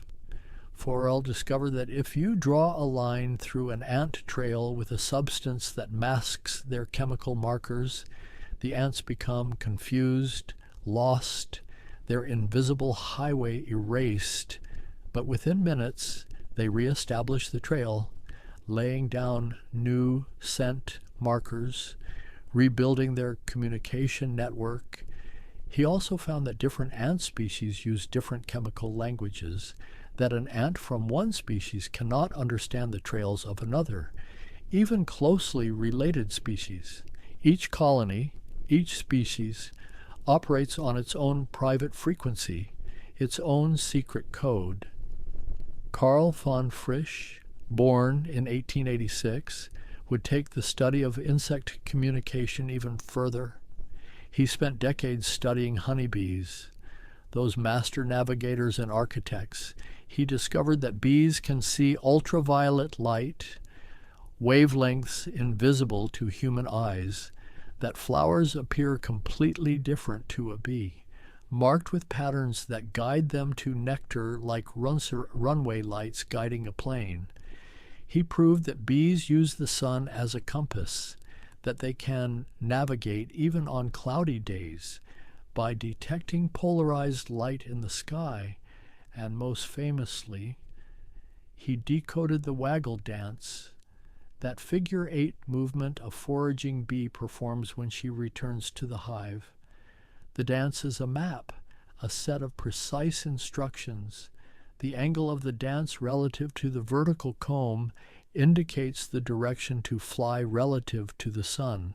The duration of the waggle portion indicates the distance.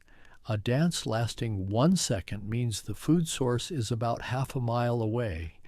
Longer dances indicate greater distances. This was language, symbolic communication, abstract representation in an organism with a brain smaller than a pinhead. Von Frisch's work, published in the 1940s and 50s, shattered assumptions about insect intelligence.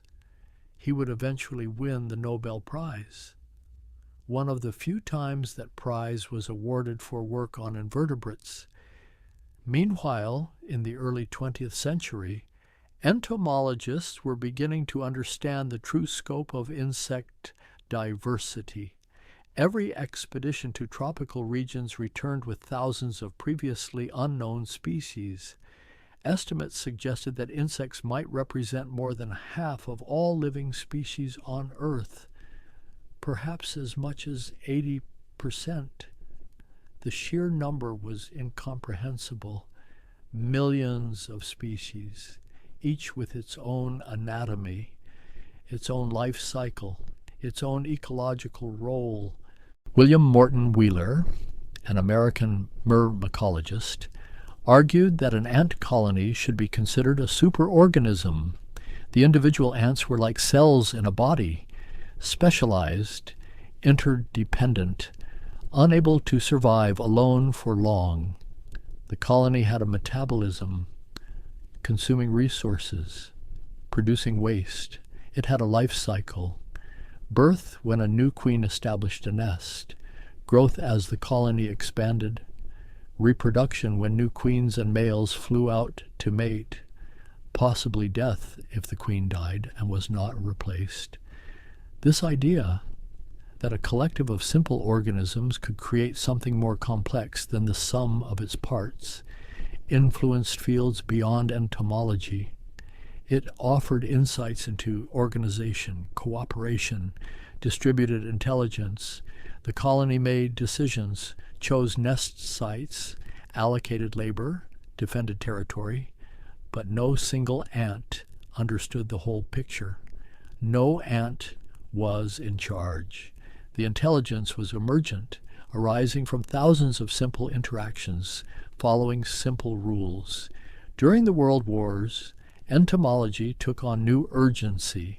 Insects destroyed crops, spread typhus in trenches, threatened armies with disease. The DDT, first synthesized in 1874 but not recognized as an insecticide until 1939, seemed like a miracle.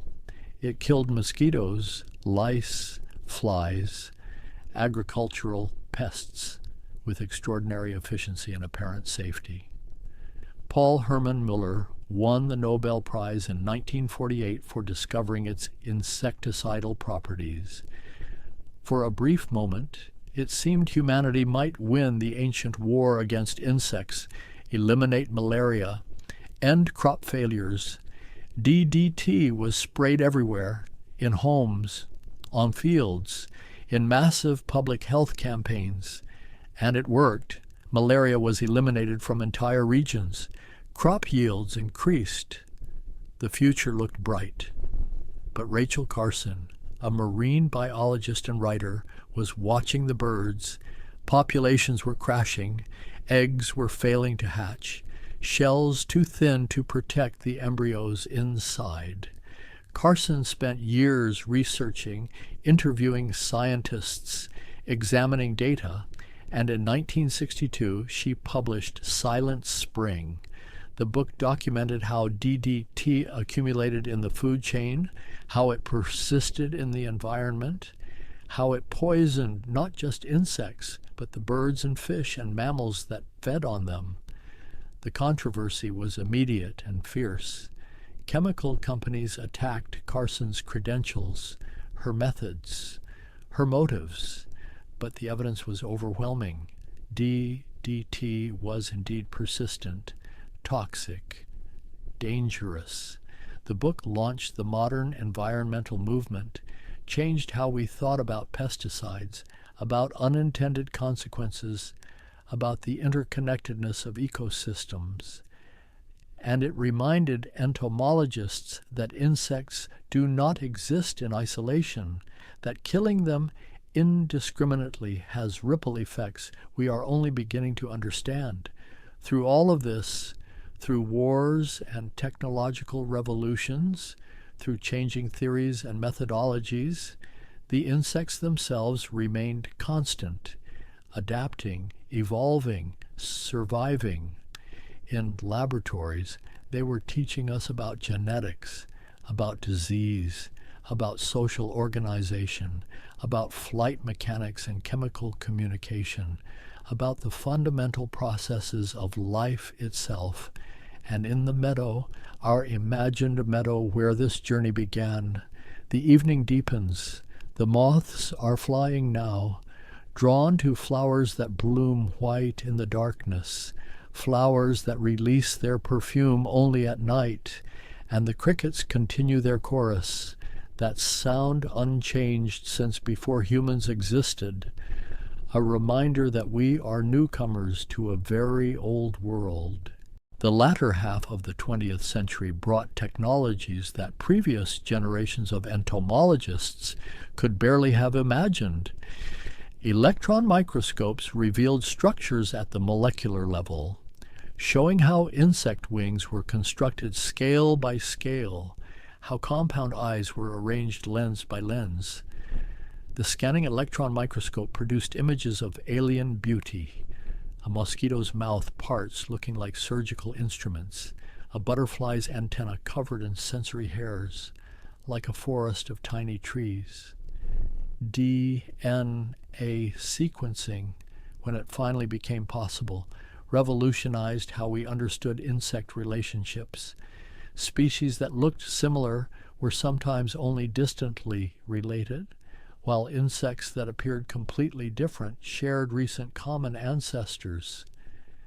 The evolutionary tree was being redrawn, branch by branch, based not on appearance, but on the genetic code itself, that ancient text written in chains of molecules, telling the story of how life diverged and diversified over hundreds of millions of years. E.O. Wilson, born in 1929, became perhaps the most influential entomologist of the modern era. He began by studying ants, those endlessly fascinating social insects. He and his colleague Bert Hölldobler spent decades documenting ant behavior, communication, ecology. Their book, The Ants, published in 1990, was 800 pages of dense scientific detail, and it won the Pulitzer Prize. Ants became a lens through which to understand evolution, social behavior, chemical communication, ecological dynamics. Wilson identified the concept of island biogeography, working with Robert MacArthur, showing how the size of an island and its distance from the mainland determined how many species could live there. This wasn't just about actual islands. Any isolated habitat, a mountaintop, a forest fragment, a lake, followed the same mathematical relationships. The implications for conservation were profound. As humans fragmented habitats, turning continuous forests into isolated patches, we were creating islands, and those islands could only support so many species. But Wilson's influence extended beyond ants, beyond insects entirely. He popularized the term biodiversity, argued passionately for the importance of preserving species, for understanding ecosystems before we destroyed them. He estimated that we were losing species faster than we could identify them, that tropical forests might contain millions of insect species still unknown to science, and that many would go extinct before they were ever discovered. This realization that we were living through a mass extinction event changed the tone of entomology.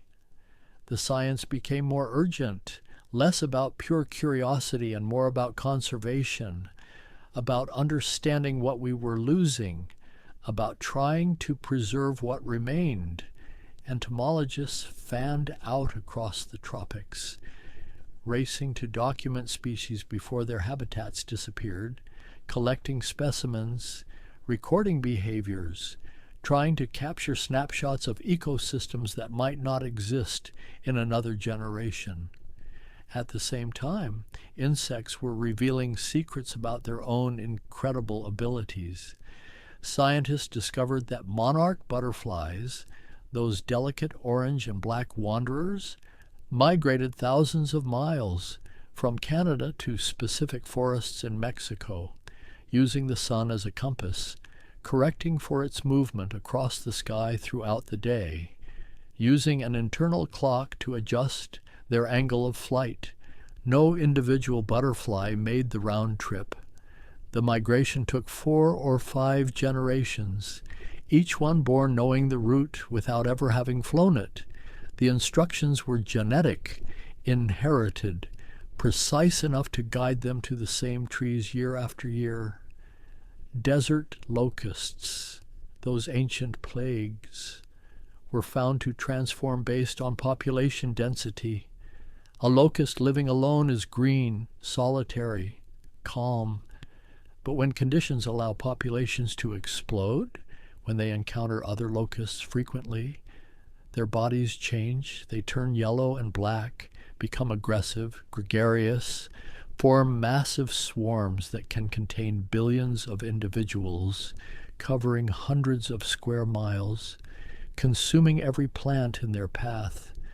This was phenotypic plasticity, the same genome producing radically different bodies and behaviors depending on environmental triggers. The molecular biology of metamorphosis was finally understood. Hormones, controlled by day length and temperature, triggered the transformation from larva to pupa to adult. Inside the chrysalis or cocoon, the caterpillar's body essentially dissolved, breaking down into a cellular soup from which the adult structures were assembled, not from scratch but from clusters of cells called imaginal discs. that had been present since the larva hatched, waiting dormant for their moment. This wasn't magic, but it was close. A complete reorganization of a living being. Death and a resurrection coded into the genome. Fireflies, those living lanterns of summer nights, were found to produce light through a chemical reaction so efficient that it generated almost no heat. Bioluminescence, achieved through the enzyme luciferase combining with luciferin in the presence of oxygen, creating a glow that was nearly 100% efficient, while our best light bulbs wasted most of their energy as heat, and the flashing patterns, those codes of light in the darkness, were species-specific. Each firefly species had its own rhythm, its own signal. Males flashed while flying, females answered from the grass, a conversation in light leading to mating. But some fireflies were deceptive. Females of the genus Photurus learned to mimic the flash patterns of other species. When males of those species approached, expecting a mate, the Photurus female would eat them. This was aggressive mimicry, sexual deception, predation through false advertising. And it worked because the language of light was so precise, so specific, that a correctly timed flash was trusted implicitly. Insects were also teaching us about disease in new ways, not just as carriers, but as subjects for understanding immunity, development, genetics. The fruit fly, Drosophila melanogaster, became one of the most important organisms in biological research. Its genome was sequenced in 2000, revealing 13,000 genes, many of which had direct counterparts in humans. Studying how genes controlled development in flies gave insights into human development, into birth defects, into cancer, into aging. Thomas Hunt. Morgan's work with fruit flies in the early 1900s established that genes were located on chromosomes, that they were inherited according to mathematical laws. His fly room at Columbia University, crowded with milk bottles full of flies, produced discoveries that earned him the Nobel Prize in 1933, and fruit flies continued to be invaluable, easy to raise, quick to reproduce, with giant chromosomes in their salivary glands that could be seen under basic microscopes. They were the perfect model organism. Meanwhile, in the wild, entomologists were discovering that insect populations were declining, not just rare species, but common ones. Insects that had been abundant were becoming scarce. Long-term studies in Europe showed drops of 75% or more in flying insect biomass over just a few decades. The causes were multiple: habitat loss, pesticides, climate change, light pollution disrupting nocturnal species, death by 1,000 cuts. The implications were staggering. Insects pollinate roughly 85% of flowering plants. They break down dead matter, recycle nutrients, form the base of food chains, feed birds and fish and small mammals. If insect populations collapsed, ecosystems would collapse. We were discovering their importance precisely as we were losing them. The irony was bitter. Some entomologists turned to citizen science, engaging the public in monitoring butterfly populations, counting bees, documenting fireflies. The data was valuable, but more than that, it reconnected people with insects, encouraged them to look closely, to notice what was in their own backyards. Children who might never have thought about insects were suddenly keeping records, learning species names, understanding life cycles, And technology offered new tools for conservation. Genetic analysis could identify illegal trade in protected butterflies, track disease outbreaks in bee populations, determine whether populations were isolated or connected. Drones could survey remote habitats. Automated cameras could monitor rare species. The same technologies that had contributed to environmental damage were being turned toward protection. In laboratories, researchers were exploring how to use insects to solve human problems. Flies were being studied for their extraordinary navigational abilities, their compound eyes and rapid processing inspiring new designs for motion detection sensors. Beetle shells, with their structural colors that needed no pigment, inspired new materials, new paints that would never fade. The water-repellent surface of the Namib desert beetle, which collected fog from the air in one of the driest places on Earth, led to new water harvesting technologies. Ants, with their ability to find efficient paths through complex terrain, inspired algorithms for routing internet traffic, for optimizing delivery routes. Their collective decision-making, choosing nest sites through a distributed voting process, offered models for artificial intelligence, for understanding how simple rules could produce complex emergent behaviors. And still, despite centuries of study, despite electron microscopes and gene sequencing and supercomputers running models, insects retained their mysteries. New species were being discovered constantly, not just in remote jungles, but in cities, in well-studied forests, in collections where they had been sitting, misidentified. For decades, each new species raised new questions.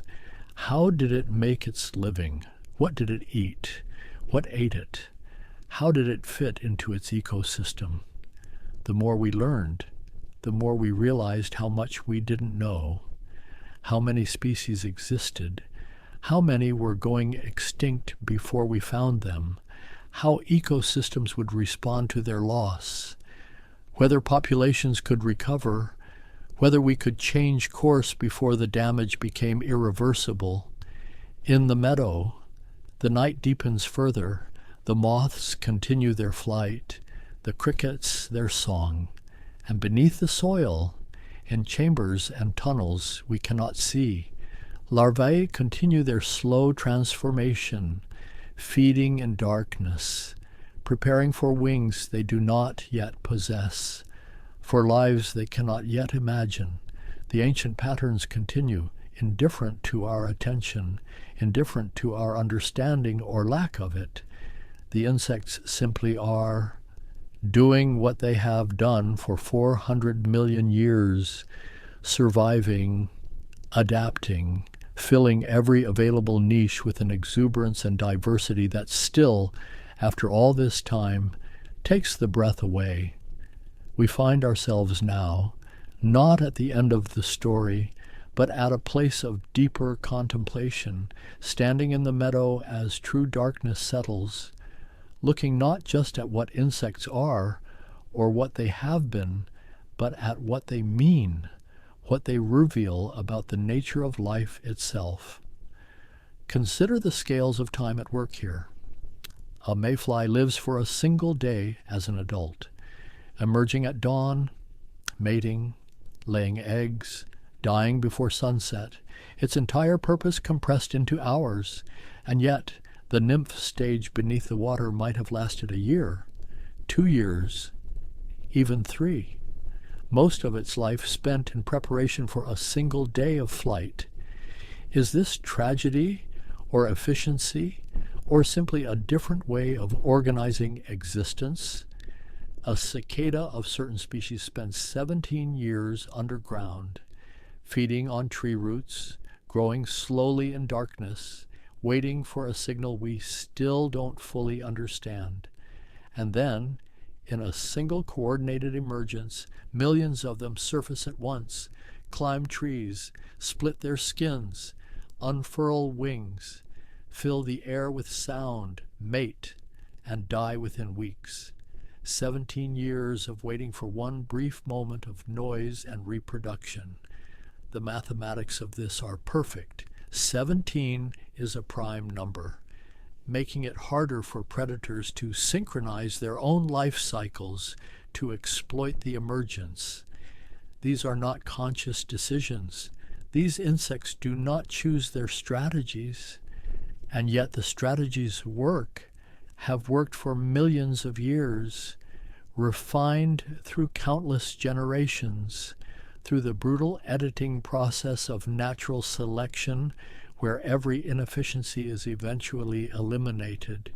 What remains is elegant, even when it seems strange to our eyes, even when it defies what we might consider a good life. The hive mind of bees and ants troubles our assumptions about individuality. We celebrate autonomy, independence, the lone hero making choices, but these insects suggest a different model. The colony as the unit of selection, the individual as expendable. When a honeybee stings a mammal, her barbed stinger tears from her body, and she dies. This makes no sense from an individual perspective, suicide as defense, but for the colony, it makes perfect sense. One bee dies. The intruder is driven away. The hive survives. The bee's sisters, who share 75% of her genes, live to reproduce. From the gene's perspective, the sacrifice is logical, even generous. This challenges our comfortable notions of self, suggests that perhaps individuality is not the only path, not necessarily the best path, that cooperation at the cost of autonomy can produce something remarkable. Cities of insects underground, chambers and tunnels, nurseries and food storage, agriculture. Some ants farm fungus, some aphids are herded like cattle.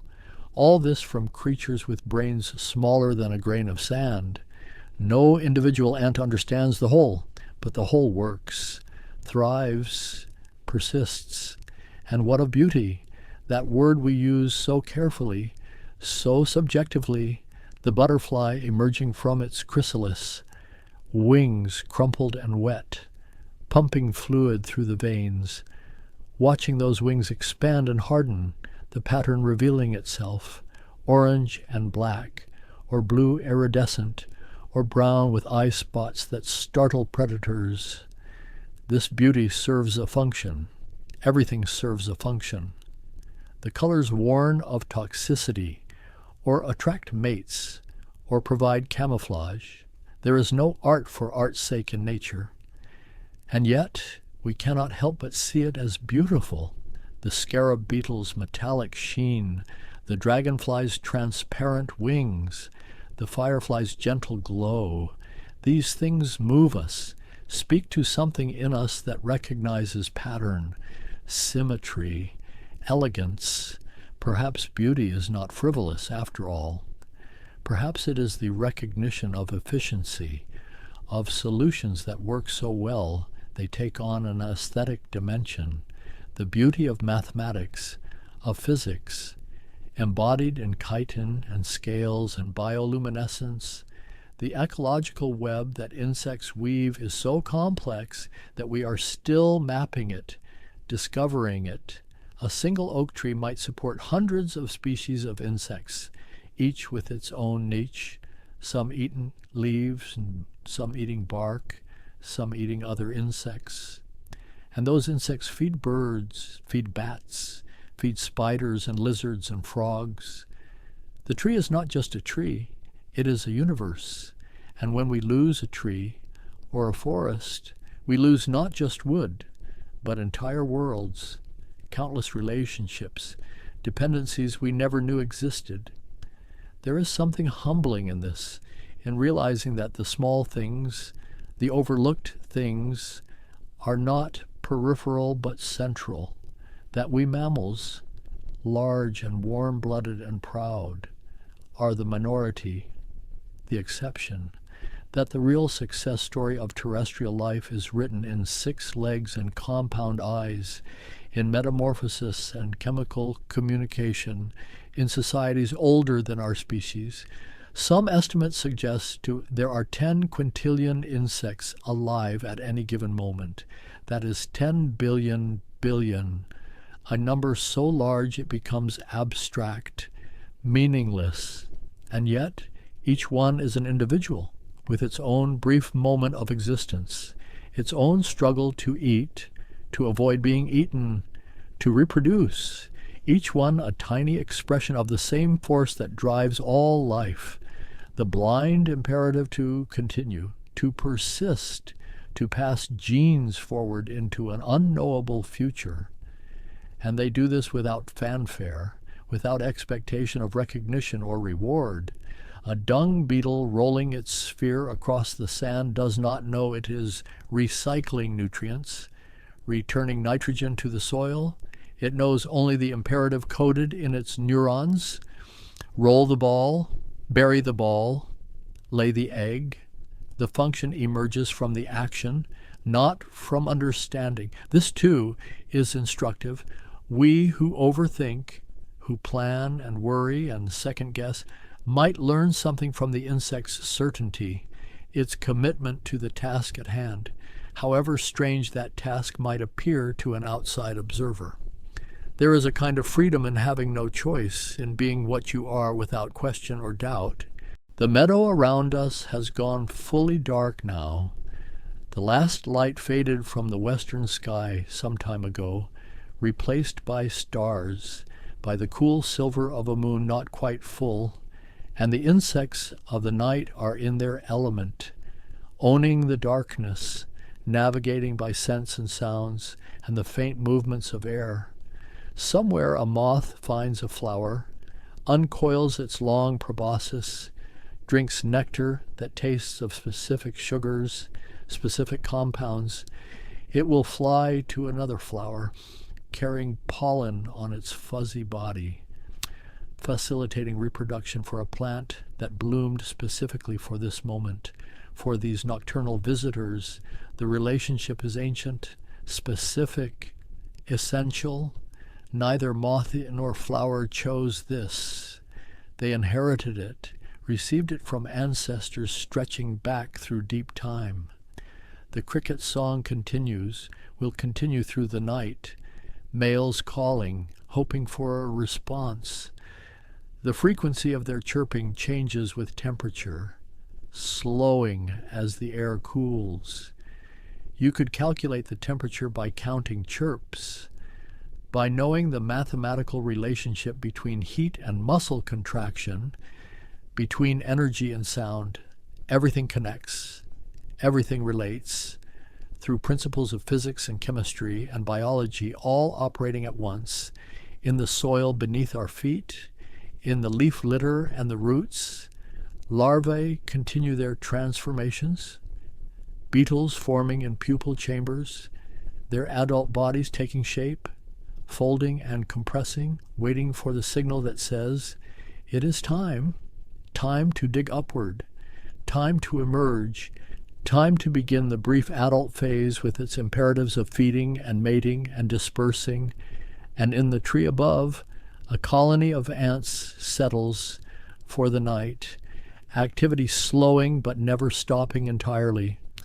Some workers still patrol, still tend the brood, still maintain the nest.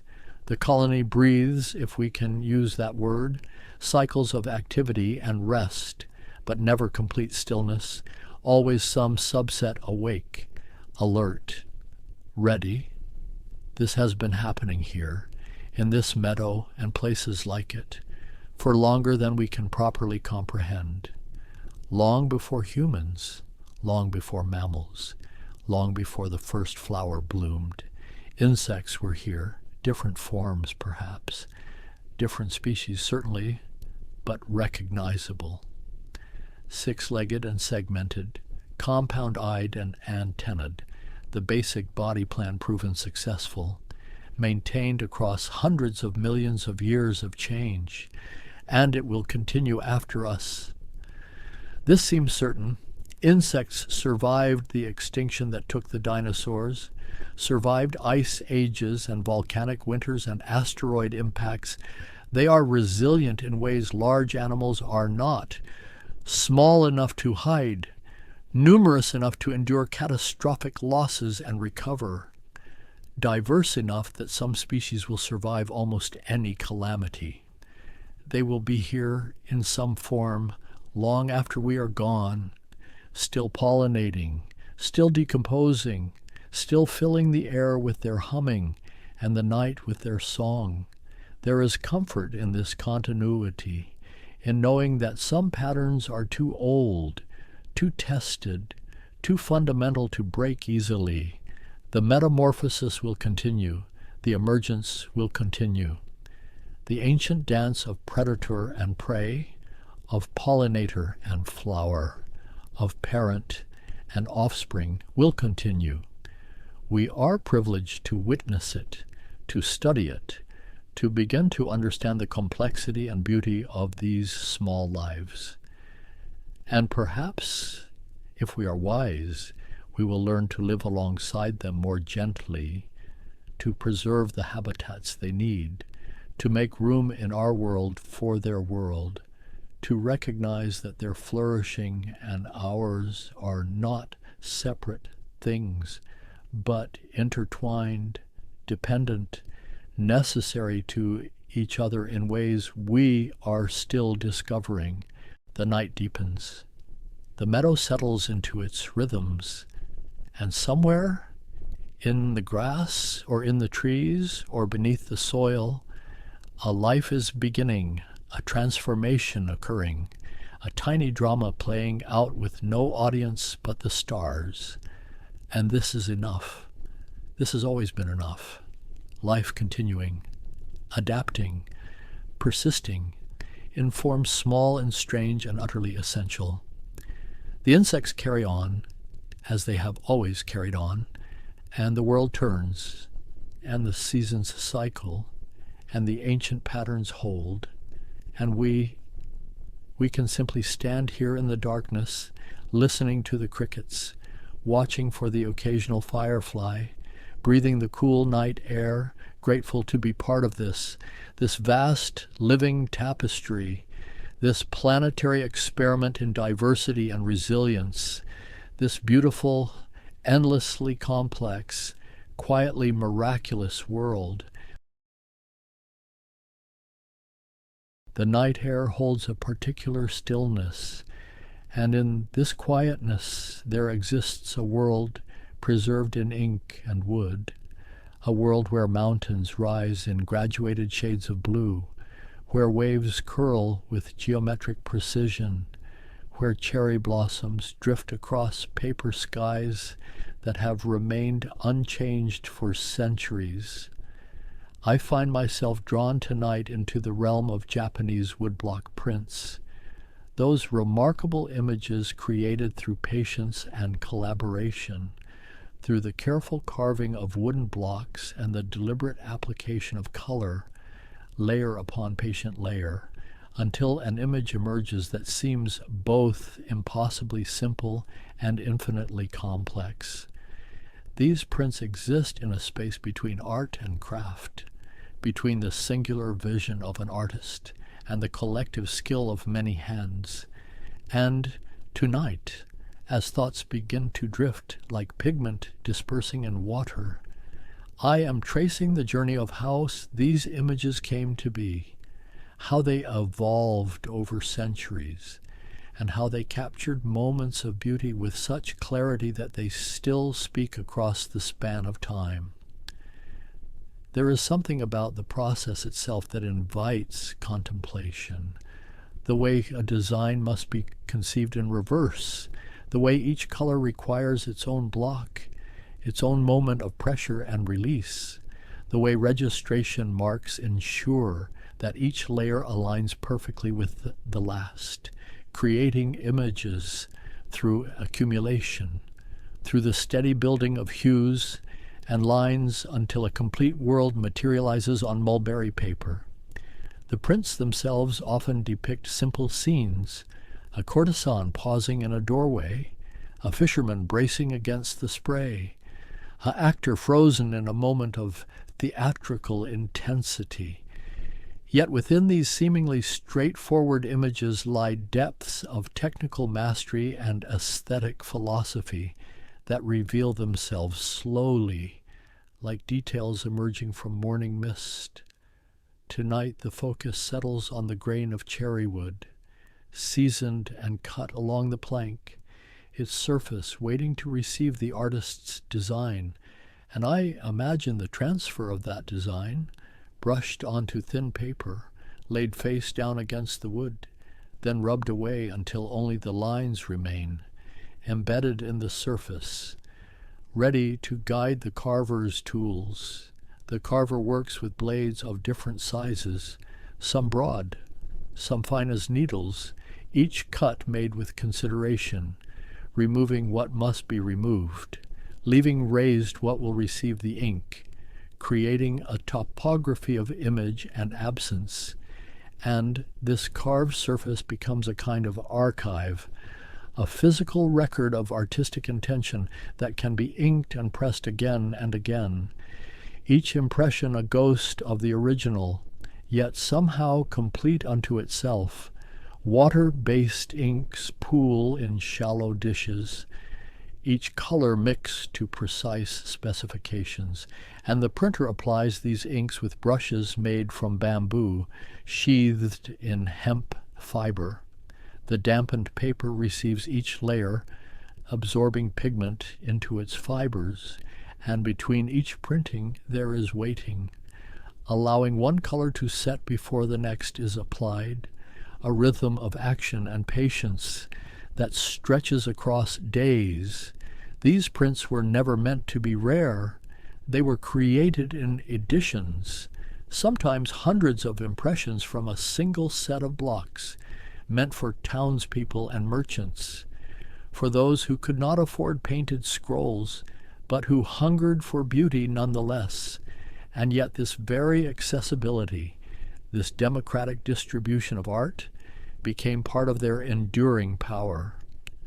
The subjects they chose tell stories of a floating world, ukiyo-e, a concept that speaks to the transient nature of pleasure, of beauty, of life itself. And in capturing these fleeting moments, the printmakers created something paradoxical. They made the ephemeral permanent. They froze the flowing world in blocks of cherry wood and layers of mineral pigment. As I consider these images tonight, I see them not just as pictures, but as windows into a particular way of seeing, a cultural perspective that found profound beauty in the everyday, in the curve of a courtesan's neck, in the pattern of rain against a bridge, in the startled expression of a kabuki performer, and this attention to the momentary, to the specific and small, creates an intimacy across centuries. The light from a paper lantern, the fold of a kimono, the distant outline of a Mount Fuji. These elements repeat across thousands of prints, familiar motifs that anchor the viewer in a recognizable world. Yet each artist brought their own vision, their own innovations of composition and color, their own understanding of how to balance negative space with intricate detail. And so tonight, as thoughts begin to settle into the slower rhythms of contemplation, I am entering this world of woodblock prints, not as a distant observer, but as someone tracing the evolution of a tradition, following the path from its earliest influences through centuries of refinement, watching as techniques developed and styles shifted, as masters emerged and left their indelible marks, as an entire visual language came into being, one careful impression at a time. The story begins long before the islands of Japan developed their own distinctive printing tradition. It begins across the sea in China, where the art of woodblock printing emerged more than 1,000 years ago during the Tang Dynasty, when Buddhist monks sought ways to reproduce sacred texts and images, to spread teachings across vast distance. And they discovered that carved wooden blocks, inked and pressed against paper, could create identical copies, each one a perfect echo of the original. These early Chinese prints were primarily textual, sutras, and religious documents, though images of the Buddha and Bodhisattvas also appeared, radiating calm from their wooden matrices, and the technology traveled along trade routes, moving through Korea, carried by monks and merchants until it reached Japan sometime in the 8th century, arriving with Buddhism itself, inseparable from the faith it served. The earliest Japanese woodblock prints were called suramono, small devotional images, and hayakumanto durani, tiny printed prayers inserted into miniature wooden pagodas, created under the patronage of Empress Shotoku around 764. These were not art in the sense we might understand it. They were spiritual technology, tools for generating merit, for multiplying prayers through reproduction.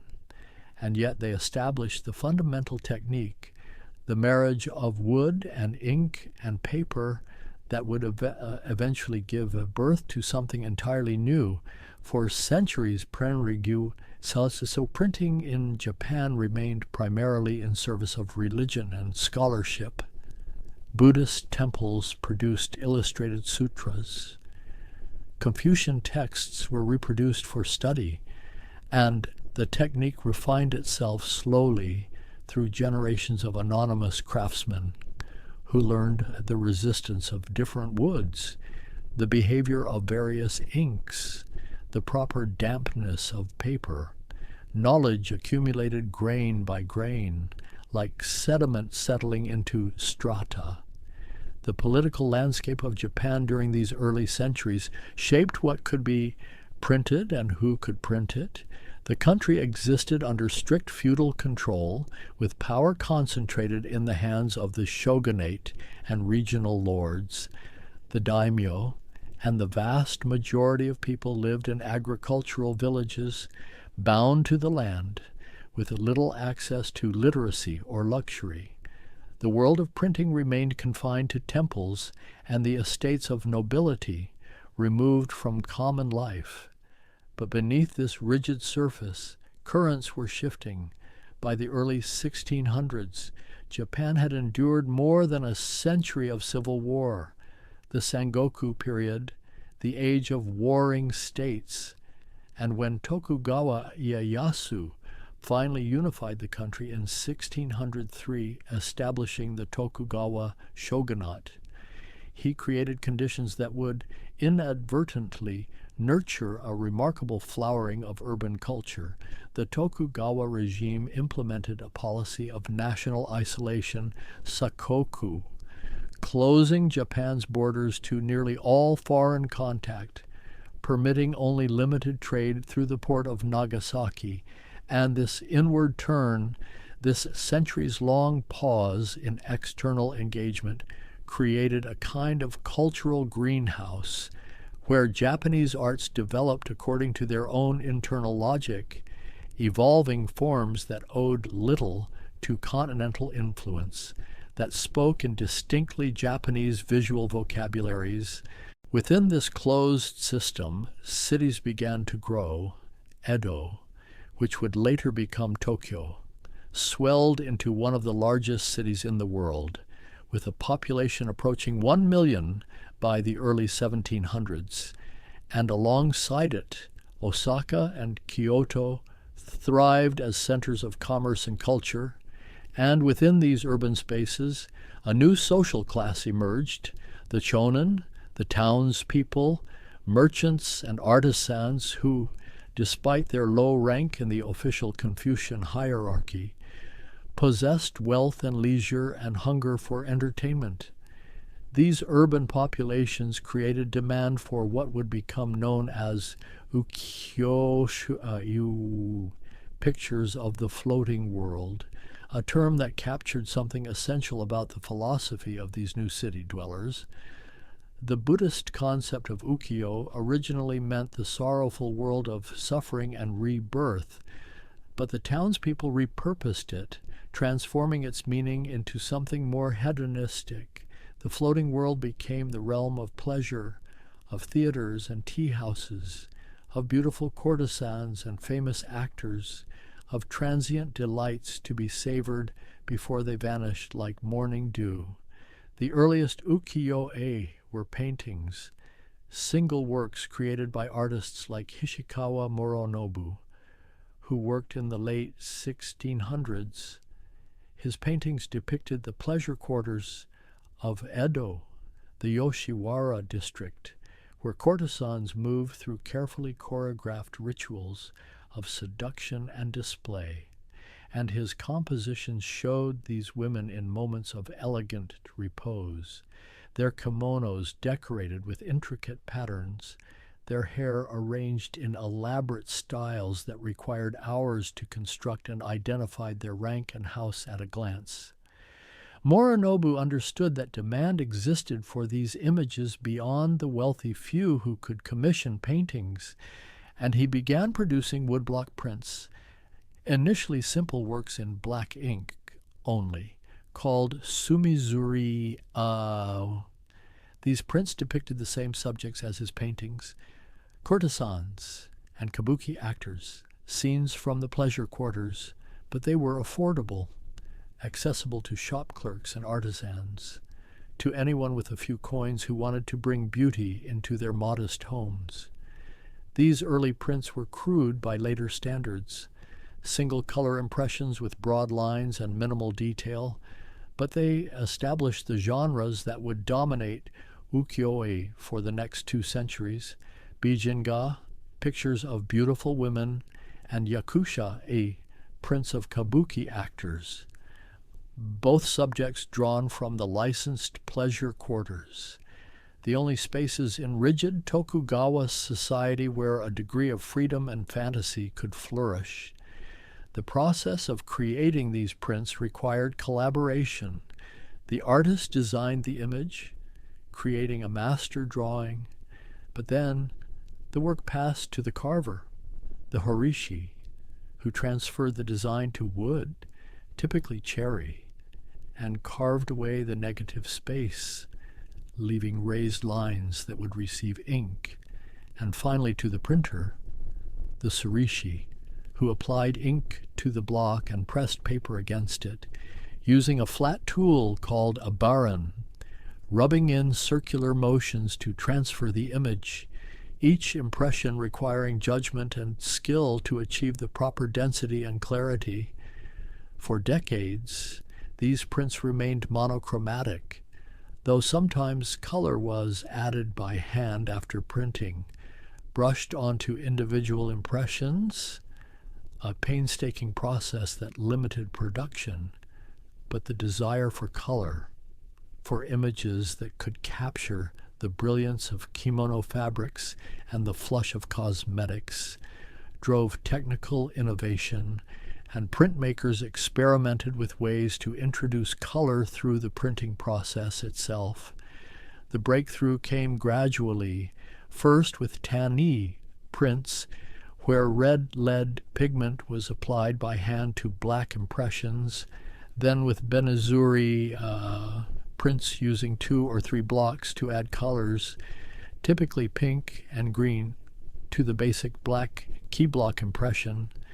These were registered using marks called kento, small notches cut into the corner and edge of each block, against which the paper was positioned to ensure each color layer aligned precisely with the others. By the 1730s and 40s, artists like Okumura Masanobu were producing increasingly sophisticated benizuri, images where color began to play a structural role, defining space and creating atmosphere, not merely decorating a black outline, and the prints grew larger, more ambitious in composition, incorporating perspective techniques borrowed from Western art, though filtered through Japanese aesthetic sensibilities, creating hybrid spaces that felt both familiar and strange. The collaborative nature of print production meant that innovation could come from any point in the process. A carver might discover a new way to suggest texture. A printer might experiment with gradation, blending colors on a single block to create effects called bokashi, where pigment shifted from dark to light across a passage of sky or water. And publishers, the Hanmoto, who financed production and coordinated between artists and craftsmen, played crucial roles in pushing technical boundaries, seeking competitive advantages in an increasingly crowded marketplace. These publishers operated from shops clustered in specific districts of Edo. They maintained stables of artists and relationships with skilled carvers and printers. They tracked popular trends, knowing when actor prints would sell and when landscape scenes might find favor, and they navigated the censorship regulations imposed by the shogunate, which periodically cracked down on images deemed too luxurious or morally corrupting, requiring publishers to submit prints for approval, receiving seals that permitted sale. The world captured in these early prints feels both distant and immediate. Courtesans pose in rooms with tatami mats and sliding shoji screens. Their robes cascade in complex folds that demonstrate the artist's skill at rendering textile patterns. Kabuki actors freeze mid-gesture, their faces painted in the distinctive kumadori style, bold patterns of red and blue that identified character types, heroes and villains, ghosts and demons, and behind these figures, minimal backgrounds suggest interior spaces or garden views, just enough context to anchor the scene without competing with the main subject. What's remarkable about these early prints is their essential restraint. Even as technical capabilities increased, the aesthetic remained fundamentally about economy of means, about suggesting depth with a few carefully placed lines, about using negative space as actively as marked areas. And this restraint wasn't limitation, it was philosophy, an understanding that emptiness held power, that what was left unsaid could resonate as strongly as what was depicted. The transformation arrived in the year 1765, when a publisher named Harunobu Suzuki, working with carvers and printers whose names have been lost, produced the first true nishiki-e brocade pictures, prints that used multiple blocks to achieve full color, sometimes 10 or more separate impressions layered onto a single sheet, each color requiring its own carved block, its own moment of careful registration, and suddenly the floating world bloomed into vivid life. These new full-color prints revolutionized what was possible. Courtesans could now be shown in kimono that captured the actual complexity of fabric design, patterns within patterns, flowers scattered across fields of color that themselves contained subtle variations, and the pigments available to printers expanded dramatically. Crushed minerals provided blues and greens, organic sources yielded yellows and pinks, and from Prussia came a synthetic blue, Prussian blue, Bero AI, that would transform Japanese printing with its intensity and permanence, a color so vibrant it seemed to pulse with internal light. The process of creating these multi-block prints required extraordinary coordination. The artist now often a celebrated figure whose name appeared on the print, would create the initial design in black ink. This drawing went to the carver, who pasted it face down onto a block of cherry wood, carefully rubbing away the paper until only the lines remained, embedded in the wood grain, and then began the painstaking work of cutting away everything that should not print, using blades of varying widths, some broad as fingernails, others fine as thorns. For each color in the design, a separate block had to be carved, and the carver worked from color-separated guides provided by the artist. Knowing that the pink of a kimono lining would require one block, the pattern overlaying it another, the face and hands yet another, building up the image through stratified absence, through carefully orchestrated voids that would receive pigment, and the registration marks, the kento, had to be cut with absolute precision, because even a slight misalignment would cause colors to blur beyond their boundaries, destroying the crispness that defined the medium. Once carved, the blocks passed to the printer, and here the deepest mysteries of the craft resided, because the printer worked not from strict formulas, but from feeling, from understanding how dampness affected paper, how humidity changed ink behavior, how pressure and rubbing patterns could coax different effects from the same block. The printer would dampen sheets of paper, usually made from inner bark of mulberry trees, kozo, beaten into pulp and formed into sheets with a subtle grain that affected how pigment absorbed. The inks themselves were water-based, mixed fresh for each printing session, pigments ground and combined with rice paste to create the proper consistency. Too thick and the color would sit on the paper surface, cracking as it dried. Too thin and it would bleed beyond the carved lines, losing definition, and the printer had to judge this by eye, by experience, adjusting ratios to account for temperature, for the particular character of each batch of paper, for the depth of carving on each block.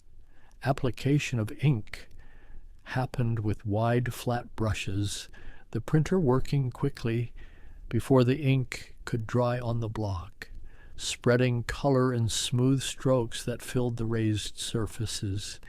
And then the dampened paper was positioned against the kento marks, laid down onto the inked block with a whisper of contact, and the printer would take up the baron, that flat disc wrapped in bamboo sheath, and begin rubbing, applying pressure in circular patterns that transferred ink from wood to paper, learning through touch when enough pressure had been applied, when the image had fully released from the block.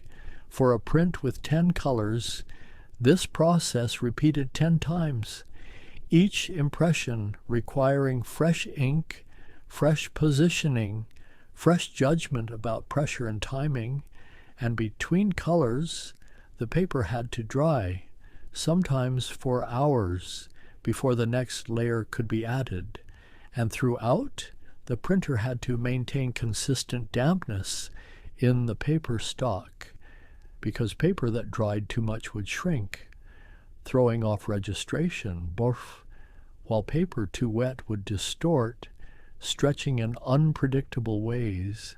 The colors built upon each other in carefully planned sequences, typically the key block, the one carrying the black outline, printed first, establishing the structure upon which other hues would layer, and then lighter colors before darker, backgrounds before foreground details, each choice affecting what came after, because unlike Western painting, where colors could be mixed and adjusted on a palette, here each hue existed in isolation, achieving optical effects through transparency and overlay rather than physical blending, certain techniques became signatures of master printers.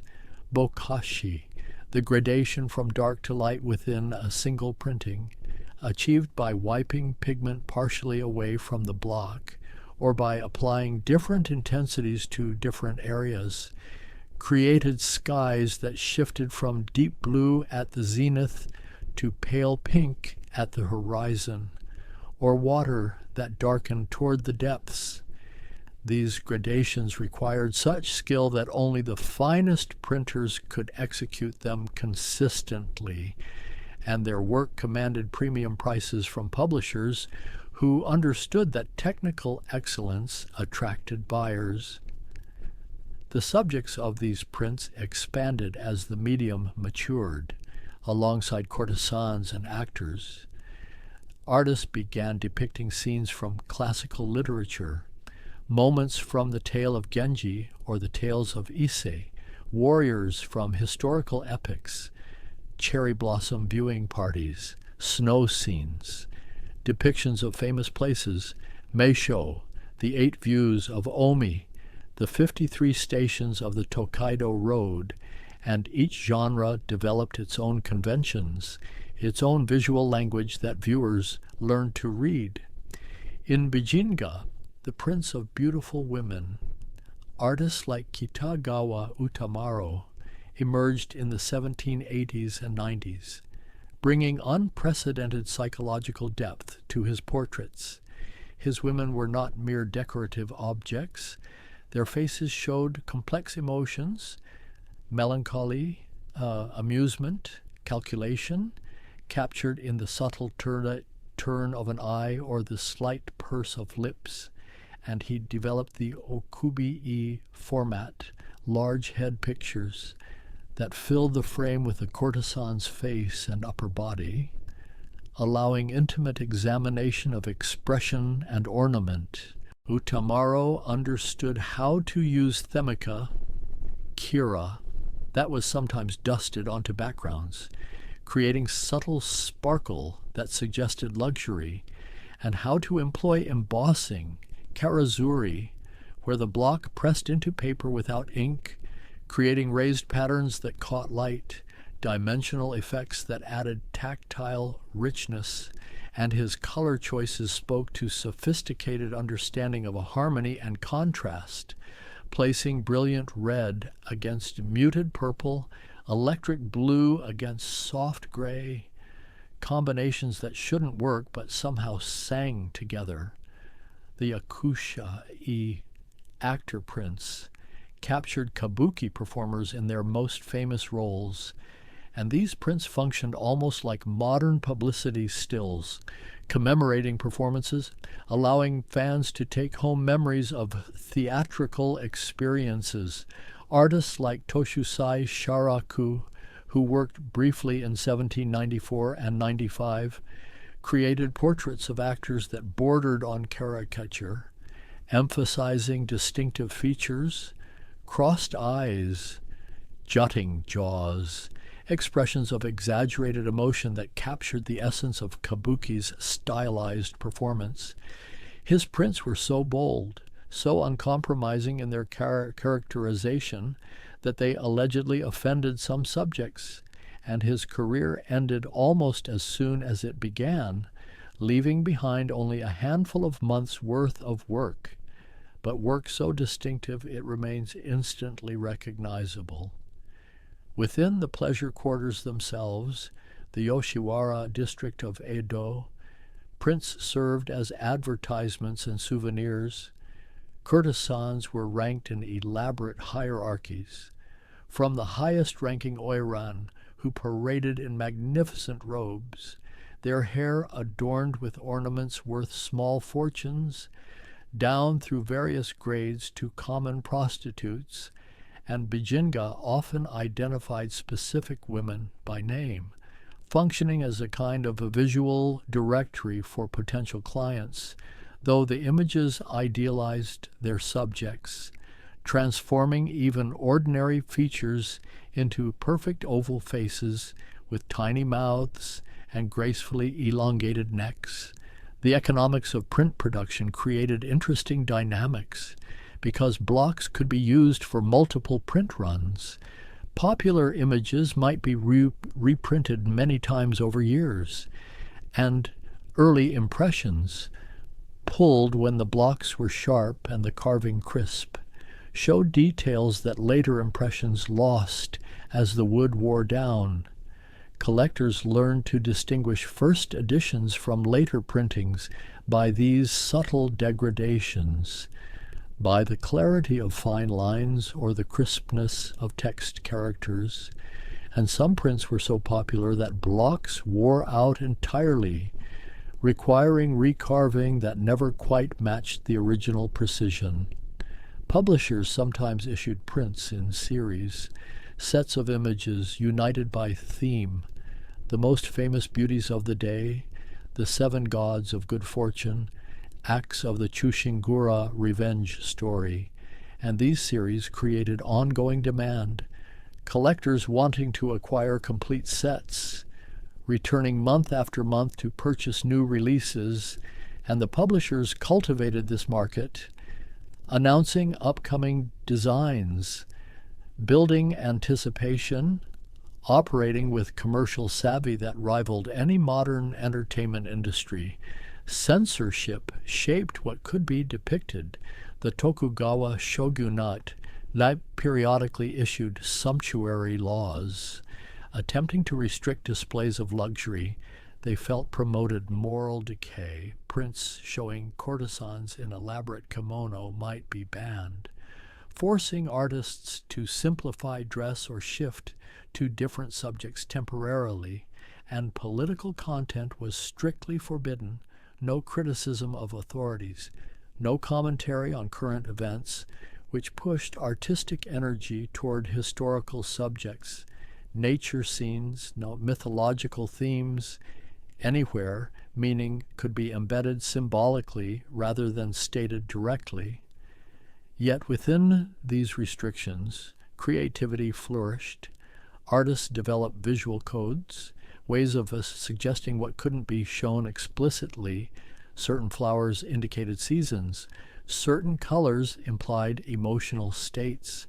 Compositions referenced classical poetry without including text, and knowledgeable viewers could read these layers of meaning, appreciating both the surface beauty and the deeper resonances.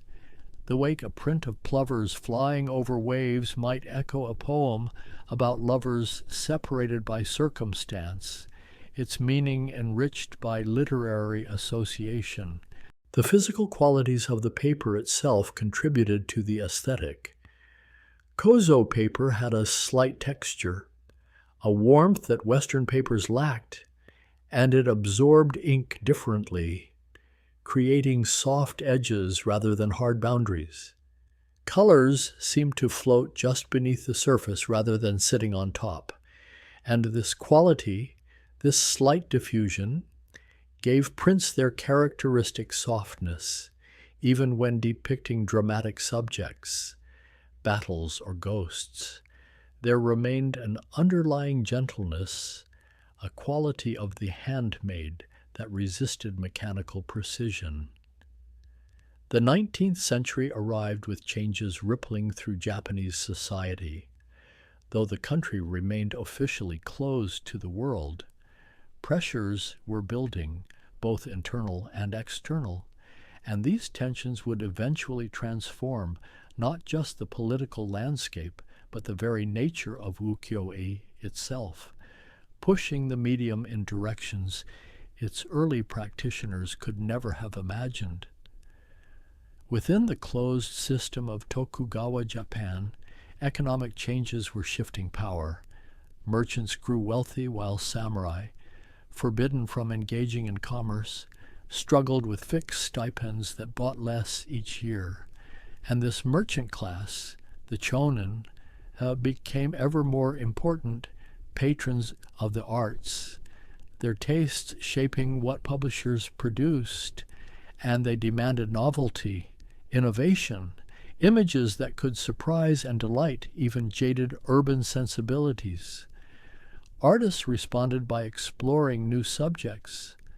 Katsushika Hokusai born in 1760, began his career producing conventional actor prints and illustrations, but as he matured, his interests expanded to encompass nearly everything. He drew manga, sketchbooks filled with observations of daily life, people working and playing, animals in motion, ghosts and demons, instructional diagrams showing perspective and composition. His curiosity seemed limitless, his hand able to capture anything his eye observed. In the late 1820s, when Hokusai was already in his 70s, he began work on his most famous series, 36 Views of Mount Fuji. Though the series ultimately included 46 prints, and these images transformed landscape from mere background into primary subject, Fuji appeared from countless vantages, seen from Edo, from villages along the Tokaido Road, from tea houses and rice fields and forest clearings, sometimes dominating the composition, sometimes barely visible on a distant horizon, but always present, that perfect cone anchoring the Japanese landscape, both literal mountain and spiritual symbol. The most famous print from this series, The Great Wave off Kanagawa, shows Fuji tiny and distant, barely visible beyond an enormous wave that fills the foreground. The wave curves into a claw shape, foam flying from its crest like snow, and 3 fishing boats ride the trough, their crews hunched low, about to be engulfed. The composition creates extraordinary tension between the transient violence of the wave and the eternal stillness of Fuji, between human vulnerability and natural power, and that Prussian blue imported from the West gives the water an intensity that seems almost supernatural. Hokusai's landscapes introduced compositional innovations. He used Western perspective in ways that felt natural rather than forced, creating depth through overlapping forms and atmospheric effects. Distant mountains fading to pale blue, and he wasn't afraid of bold compositions, placing horizons very high or very low, cropping elements at the frame edge, creating dynamic asymmetries that energized static scenes. A bridge cutting diagonally across the image, tree branches entering from one corner, compositional risks that paid off in prints that felt alive, that drew the eye into continuous exploration. His contemporary, Utagawa Hiroshiga, took landscape in different directions, where Hokusai's views felt monumental. Hiroshiga's were intimate, suffused with atmosphere and mood. His series 100 Famous Views of Edo, begun in 1856, captured the city through seasons, weather, times of day, showing famous temples and bridges and gardens, but also humble neighborhoods, ferries crossing rivers, views from tea houses, snow falling on bamboo groves, rain streaking across the sky, and fine parallel lines that demonstrated astonishing carving precision. Hiroshige mastered the depiction of weather. His rain prints show precipitation as lines of varying density, some vertical, some wind-blown, creating curtains of water that obscure and reveal, and his snow scenes capture that peculiar silence that comes with snowfall, flakes rendered as white spots against darker grounds, accumulating on bare branches and temple roofs, the prints somehow conveying not just the look of snow, but the muffled quiet it brings, the way it transforms familiar landscapes into something strange and beautiful. Both artists benefited from advances in printing technology, more sophisticated color gradations, finer carving that could render detail approaching the limits of human vision, and both worked with master printers who understood their artistic intentions, Who could translate a sketched indication into a perfect bokashi that captured the exact quality of dawn light or evening mist, the collaboration between artist and craftsman, reaching heights of integration where individual contributions became indistinguishable from the unified whole? Yet even as landscape prints flourished, other genres continued. Warrior prints, musha-e, depicted famous battles and legendary heroes. Samurai facing down demons or confronting human enemies.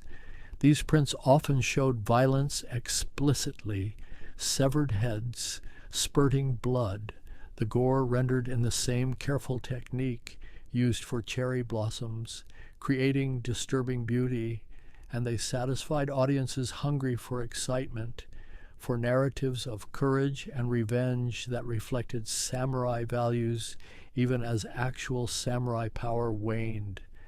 Ghost stories and supernatural subjects. Kaiden formed another popular genre.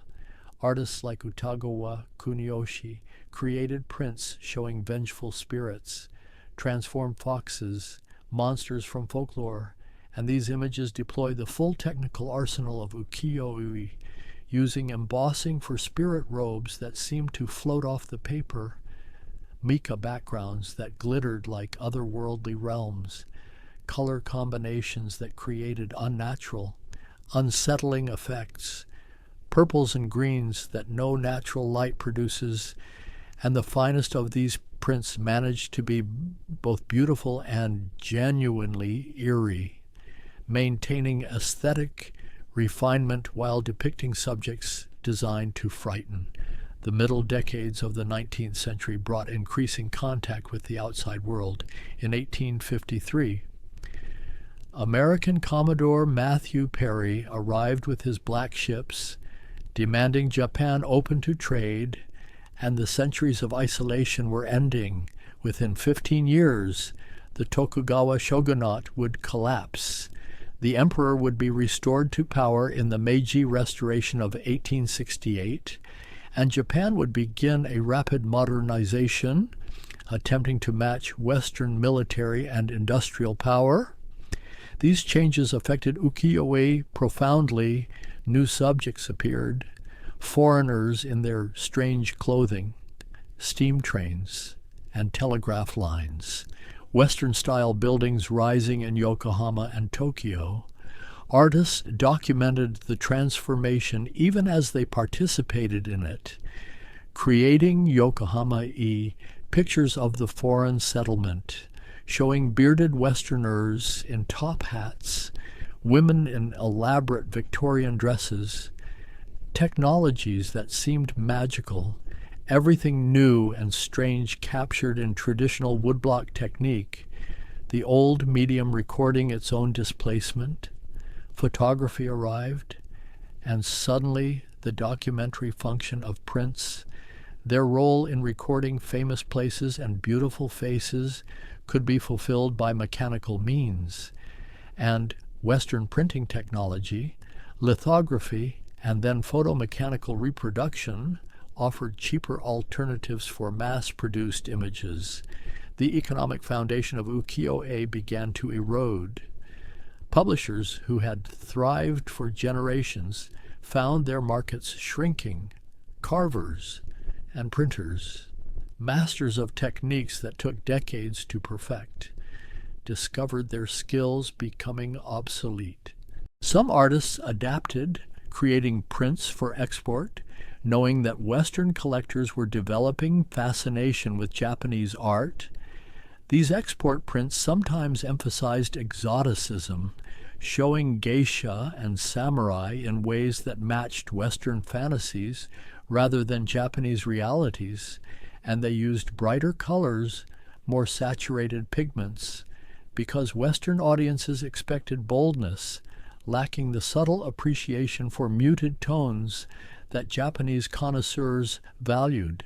The medium began splitting. Prints made for domestic audiences following different aesthetics than those made for foreign markets. The traditional publisher system weakened.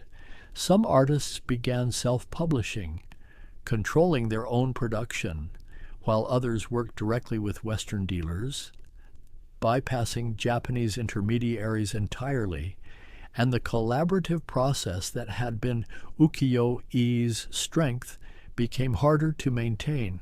Master carvers retired without apprentices to replace them. Printers closed their workshops. The accumulated knowledge of centuries began to scatter, preserved only in the blocks and prints themselves, physical records of techniques that were no longer being practiced. Yet even as commercial ukiyo-e declined, the prints themselves were beginning a different journey. They were flowing out of Japan, carried by traders and tourists, finding their way into Western collections, and there they would catalyze artistic revolutions. Impressionists and post-impressionists saw in these prints radical alternatives to Western perspective and composition, the flat planes of color, the bold outlines, the willingness to crop and fragment. Artists like Van Gogh and Monet collected ukiyo-e, studied them, incorporated their lessons into paintings that would transform European art. This influence became known as Japanism, a vogue for all things Japanese that swept through Europe and America in the late 1800s, and it created feedback loops. Western artists inspired by Japanese prints, creating works that then influenced Japanese artists who were themselves trying to modernize. Traditions crossing and recrossing the Pacific, transforming in transit, each culture seeing in the other possibilities for renewal. By the early 20th century, commercial ukiyo-e had essentially ended. The last traditional publishers closed. The great carvers and printers died, their skills largely unrecorded. But something new was emerging, the Shinhanga movement, new prints, which attempted to revive woodblock printing as fine art rather than a commercial product. Artists like Hasui Kawase created landscapes that honored Hiroshige's tradition while incorporating modern sensibilities, softer colors, more atmosphere, scenes of a Japan rapidly disappearing under industrialization, nostalgic visions of villages and temples that modernization was erasing. And alongside Shinhanga came Sosaku Hanga, creative prints, where artists rejected the collaborative model entirely, designing, carving, and printing their own works, treating woodblock as a medium for personal artistic expression rather than commercial reproduction. These prints often showed Western influence, more abstract compositions, experimental use of color, and they moved woodblock printing into conversation with international modernism, transforming a tradition that had been distinctly Japanese into something that could speak across cultures. The old blocks, those that survived, were sometimes preserved in publisher archives or temple collections. Cherry wood carved 2 or 3 centuries earlier, still holding the ghosts of images. Some could still be printed, yielding impressions that connected directly to Edo period hands, though the paper was different now. The pigments chemically manufactured rather than ground from minerals, and these late impressions lacked some quality of the original that couldn't quite be recaptured, like trying to restart a conversation after decades of silence. What remains now in museums and private collections scattered across the world are these sheets of paper, some faded by light, some preserved in darkness, each one a moment crystallized, a collaboration between artist and carver and printer, between vision and skill and chance. And when I consider them, these images created through such patient accumulation, I find myself drawn not just to what they show, but to what they reveal about the nature of making itself, because there is something profound in the woodblock process, in the way it requires letting go.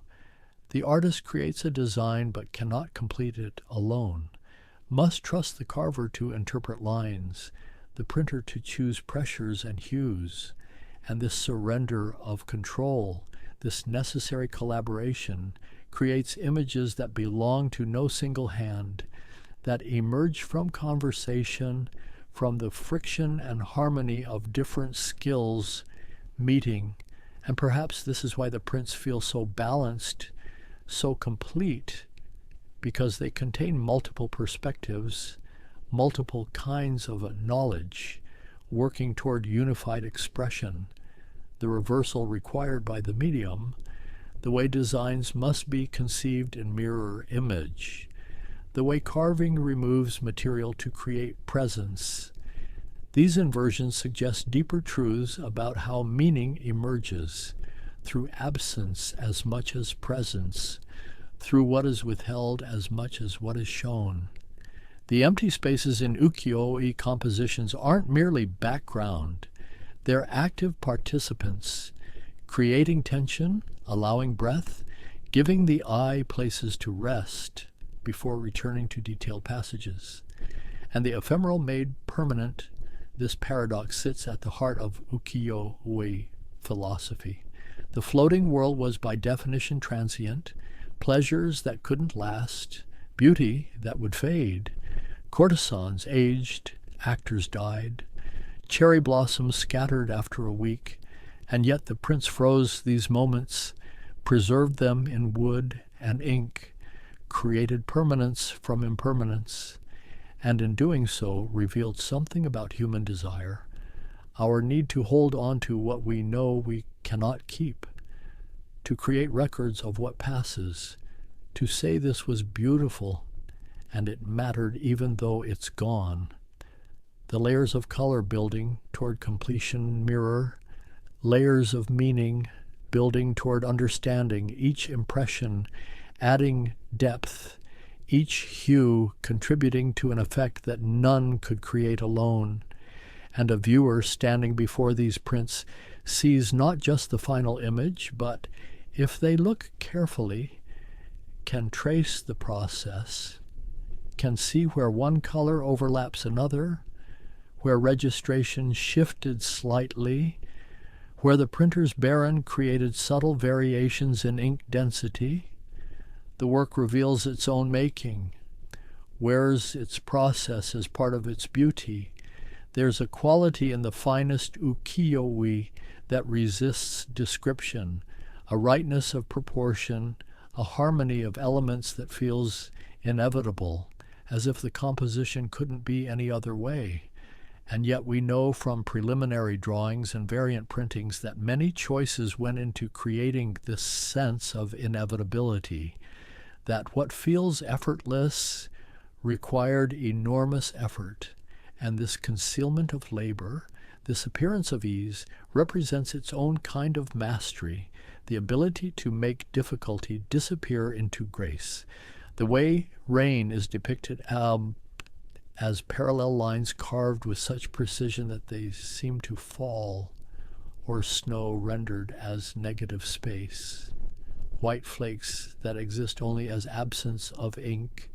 These technical solutions become poetic statements about how we perceive weather, about the relationship between mark and meaning, about how minimal information can trigger complete recognition, the mind filling in what the hand merely suggests, completing the image through its own understanding of rain, of snow, of how light falls on water, and Mount Fuji appearing again and again from countless angles in all seasons becomes more than a mountain, becomes an anchor point, a constant in a floating world, the eternal amid the transient.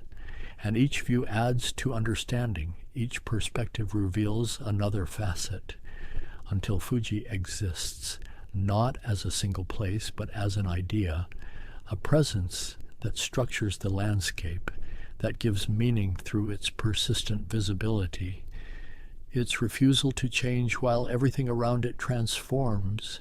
The courtesans, frozen in their elaborate robes, their faces showing those complex expressions Utamaro captured so well, they too transcend their immediate subject. They become meditations on performance, on the construction of beauty, on the gap between surface and depth, because these women were playing roles, constructing personas that we clients desired. And the prints show both the construction and something underneath, a weariness perhaps, or calculation, or genuine feeling breaking through professional composure.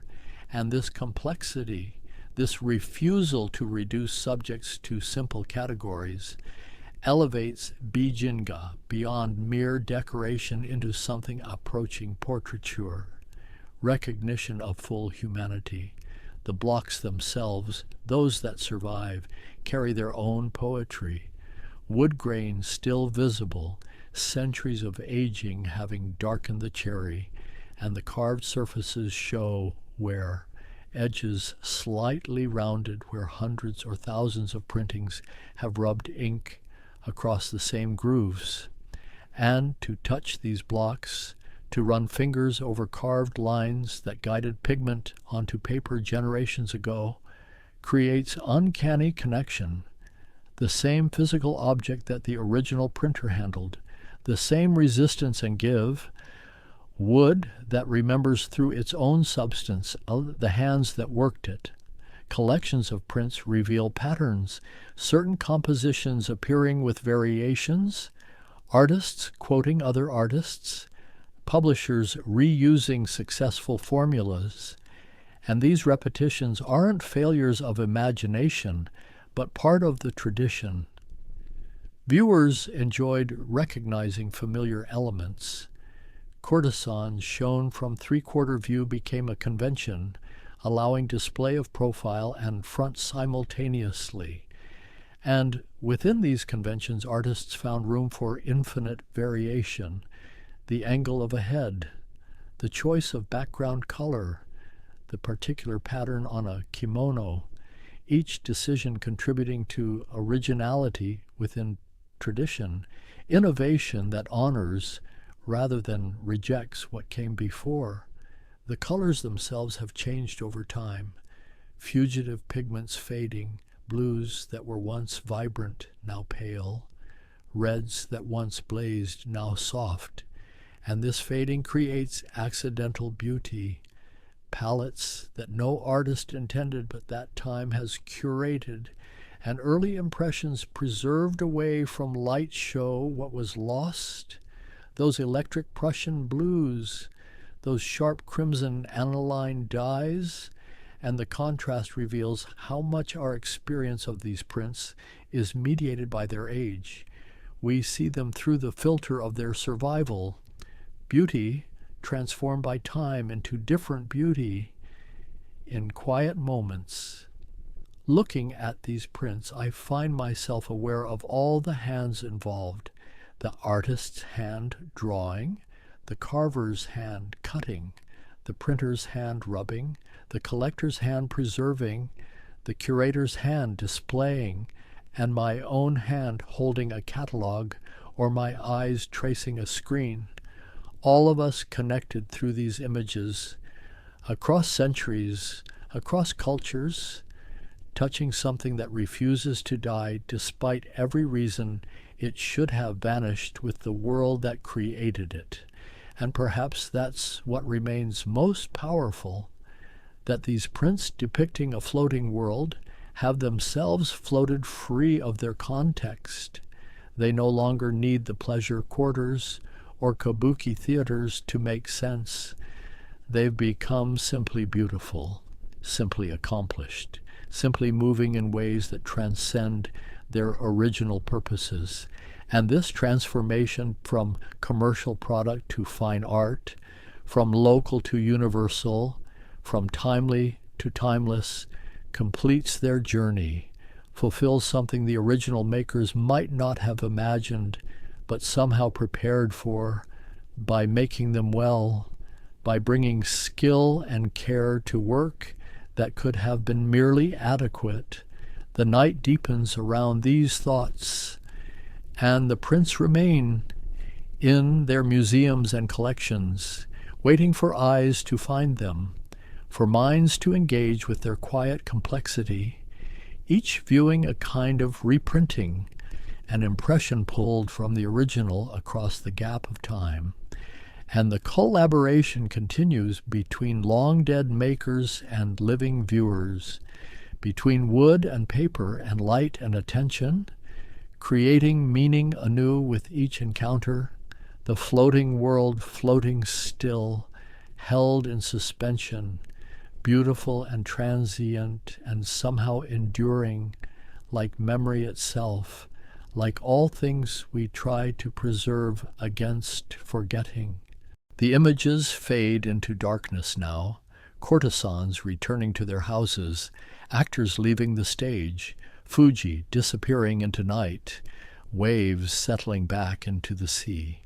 And what remains is impression, after image, the ghost of beauty on the eye, layers of color settling into something that might be rest, the baron's circular motion slowing, coming to stillness, all the marks made, all the cuts taken, all the colors applied, and the work complete, waiting in its silence, holding its stories, patient as cherrywood, soft as mulberry paper, permanent as anything can be in this floating world, where nothing lasts and everything remains, in the space between the carved and the printed, between the intended and the achieved, where all art lives in the gentle territory of almost and enough and done.